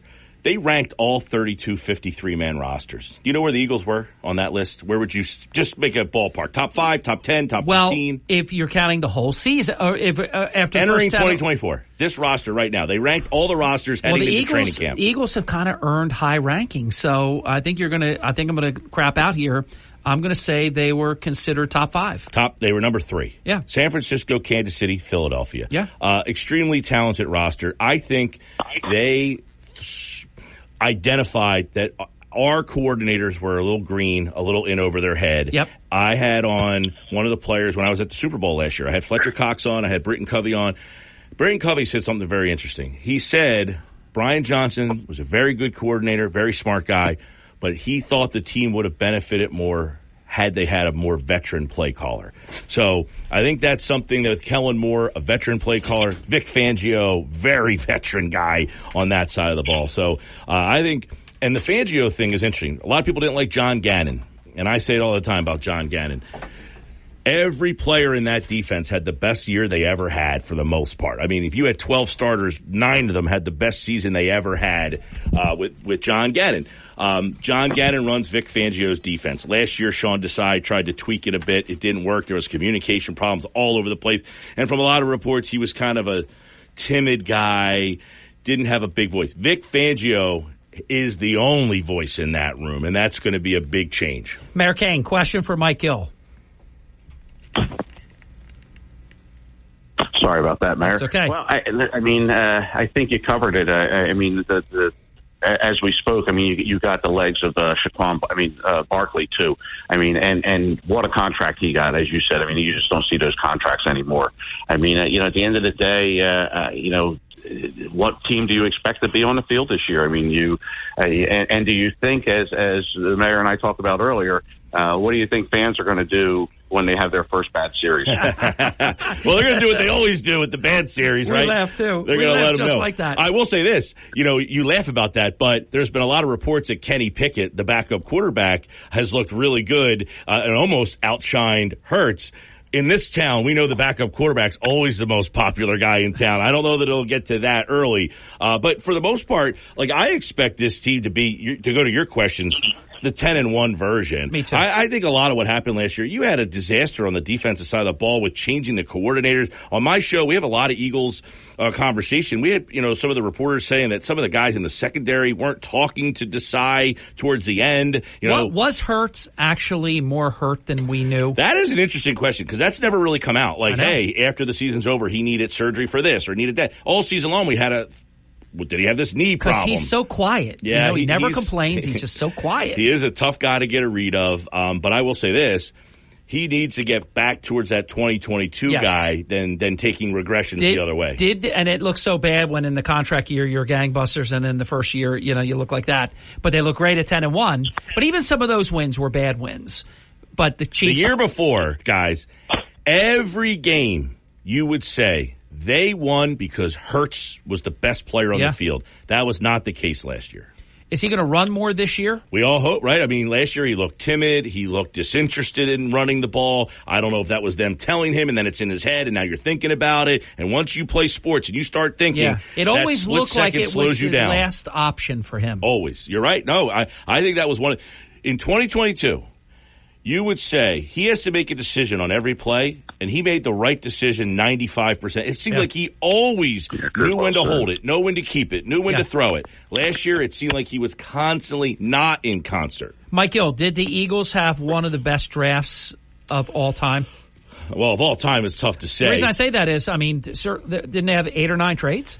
Well, they certainly set themselves up for this year and the future. They drafted 2 corners, very reminiscent of when they drafted Lito Shepherd and Sheldon Brown. We'll see what happens with James Bradbury. Is he going to show up to the mandatories this week? That's going to be a big storyline. He got paid a lot of money, did not play well. Some people think he was one of the guys not talking to the coaching staff, that he had a complete falling out. So are they going to bring him back? Are they going to try to trade him? They drafted 2 guys to play that position. You can only play, you can't play them all. So what's going to happen? That's going to be a huge storyline there. Obviously the linebacking spot has been a huge problem. They brought in Devin White, who was the 5th pick in the draft, was a huge part of that Super Bowl team in Tampa. But people I talk to in Tampa say, can't play, uncoachable. That's why they let him go. So we'll see what happens there. He took a deal that suggests, I understand I'm not as good as I thought I was. Maybe it was a humbling situation. Wow. We shall see. Now, you and I do the Atlantic High Holy Spirit game every year, and you've used the term two-headed monster when Holy Spirit would have 2 great running backs. Are the Eagles in possession right now of a 3-headed monster with Brown, with Smith, and with Saquon Barkley, where they can just mix it up? And Saquon Barkley, for those who don't know, is a great receiver. He is, but that's a position. That's an interesting storyline too. They have not used the backs out of the backfield to catch the ball. They'll use him. Well, they thought when they brought DeAndre Swift in last year, he was a better pass catcher than a runner. They barely used him in that role. When they drafted Kenny Gainwell, he had played wide receiver in college. They haven't used him in that role. So we'll see if Kellen Moore is the new play caller, incorporates that. One thing he did in L.A., and in Dallas. He uses the tight end more than the Eagles have. Their tight ends last year had 90 catches. Last year, Goddard, 56 catches. So can they get him more incorporated? But your point is valid. They have 3 very, very talented skill players that, hey, you can't. There's only one ball. But I've seen teams have 3 guys go over 1,000, and yet they have a chance to have a rusher and 2 receivers. And by the way, Goddard he was on pace to go over 1,000 2 years ago before he got hurt. Mike Gill, Harry Hurley, Mayor Kane, talking Eagles. What is the Eagles' biggest deficiency right now? Oh, man, that's a great question. Well, the linebacker spot is perpetually a problem there. Man, that's a good one because it seems like for a team that had all these problems, they feel filled like a lot of them, didn't they? Well, the cornerback room is filled with a lot of talent. They went out and got Chauncey Gardner-Johnson. I think the other safety spot is probably a question. Who's going to fill those Fletcher Cox snaps? The center, right guard, that's going to be a completely new situation. I don't know. Can you point at the head coach? He's on the hot seat here. He's a lame duck guy. Those are generally not good situations to be in. But I don't mind Sirianni if he knows what he is. I said you can't have him be part of the problem if he was part of the reason why your team went to the Super Bowl. Totally agree. And that's why he deserved this year. But Jeffrey Lurie will not give him 2 years like that. Oh, if they do what they did last year. He's not Andy Reid. No, if they did what they did last year of the last 7 weeks of the season, he's gone. Would he be gone mid-season? Or would it be the end of the season? Oh, that's another good question. I mean, man, can you see a situation where they're like 1-6 or 2-7? Well, if they were 2-7, he'd be gone, right? I could say yes for 2 reasons. One, they interviewed Kellen Moore to be the head coach 2 years ago or 3 years ago when they hired Sirianni. Vic Fangio has also been a head coach. They have 2 guys who have been, one, a candidate, and 2, a head coach that could possibly take that role over in midseason and not change a whole heck of a lot, just give them a different voice. Mayor Kane, we have 5 minutes left in the program. Anything you want to share? We'll wait. He might be on mute. All right, Mayor, Mike and I will continue. Apologize, Barry. That's okay. I got you. I think the biggest thing right now is that change in center, and I think if he can get his timing down and stay healthy, that's going to set the tone for the offense. So, Mike, I got one question though. Do you tend to see a hangover with some of these elite players after they get their big contract? It's a good question. Another one is the whole Hurts question. I'm imagining that's going there. Plus, A.J. Brown got paid. Devontae Smith got paid. They all got pretty big deals. Yeah, I mean, look, the great ones can handle it. The ones who aren't great, we're about to find out. I think Hurts is an interesting situation because, man, if you were to handpick a guy to make that kind of money, that would be the guy. Like, he has constantly been told he's not good enough. You're not good enough to be the star. We know his story. And it's like, he was the one guy you would say, I don't question whether he would, it's almost like Charlie Sheen in Major League. I love it. He gave him the money and he just went bonkers. You never saw that Hurts was going to be that kind of guy. So I don't know if it's just he got paid and the team kind of pulled the foot off the gas for him. A.J. Brown and Smith, Brown's an interesting guy. There's a lot of people thought that, maybe he wants to be traded. He's kind of a more... Well, he didn't think that Hurts was giving him the ball enough for a part of the season. Then it got better. Those guys, apparently they have this great friendship and everything. I don't think Devontae Smith's that kind of player that is going to regress because he ended up getting paid. He's just going to play. Yeah, I think winner. So, it's a very fair question. We've seen a ton of guys not be able to handle it, and these guys are all young. Yeah. Hurts, Smith, Barkley, Brown, they're all like 27 years old. So this is a core that you better be banking on. It's going to be, by the way, Mailata, another young guy who got a big deal in 2 off seasons ago. See if this is a fair comment, and you take it from here, Mike Gill. The Eagles had all that positive mojo. They were 10-1. All the talking heads just in concert saying the best team in the NFL is the Philadelphia Eagles. It all goes bad, really bad. I say they have a chip on their shoulder, and they're going to play hard. Yeah, and you know what? I think, guys, one of the things that I was talking about on my show about why they were 10-1 was they had this identity that we're going to make the game ugly. And if you're going to beat us, you're going to have to get out of your comfort zone. And then when someone finally got out of their comfort zone and beat them, I think other people said, well, we can scrap with you too. They were punching you in the face and kind of saying, get your knuckles dirty with us. And other teams were saying, no, we don't want to do that. Until they lost that game, the Jets beat them, and they kind of kept going. But it was getting kind of, hairy there, and they were finding ways to win. And then finally that Dallas game, San Francisco, those teams said, you're not a bully. We're going to bully you. And I don't think they were ready for that. And I think that San Francisco game really brought the morale down of, man, we're not as good as we thought we were. And everything just started rolling downhill because the coordinators, I don't think, were apt to be the strong leaders that they needed to get it back on the track. Mike Gill, 97.3 ESPN, the program director, the voice of the station, and, of course, Afternoon Drive star personality. I've been waiting to ask you this question. In terms of the NFL, I think Doug Peterson started it, really, I always look for patient zero. How did something all of a sudden, change? And fourth down, where you always knew it would be a punting situation, even when it was sometimes just like inches, teams always punted, and especially if they were on the wrong side of the 50-yard line. The Eagles changed that. The league is different now. Is that a fad, or is there permanency to that? Well, I think a lot of sports. You agree with that, right? Yeah, and a lot of sports have gone heavy analytics, and the analytics will tell you this is a place where you should go for it as opposed to punt. There's a HBO Real Sports on a high school coach who never punts. He never punts. Well, we cover no matter what the situation we cover a team that never punted. Yeah, the Holy Spirit team. I don't know if they still do that. Yeah, but there was crazy. a year they just never punted. Yeah. But there's a high school football coach. I think it's in Alabama or Arkansas somewhere. They did a whole the Real Sports on him. He never punts, and he has a whole reason why. But the NFL version is the analytics. Basically, they have a sheet that says, now, there might be sometimes where it says punt, and he says, no, I'm going to go for it. Yeah. But sports are driven by these numbers, which is good or not good. I don't know how everybody stands on that.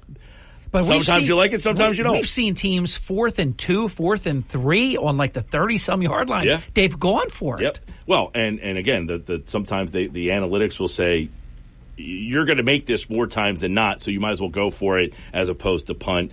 Doug Peterson, though, yes, he did get the he started it. The thing in the 2017 season, and then he kind of reared back off of it the next year. Yeah, he got civilized. It's like the worst thing that can happen to a fighter. That's another. By the way, civilized. Peterson and that Jacksonville team, they're like the AFC. People don't realize this. They were 8-3 at one point. Peterson's team. And they fell apart. And I don't think people would say, you got to fire Doug Peterson. That's why I go back to Sirianni. Sometimes you just need the tweaks.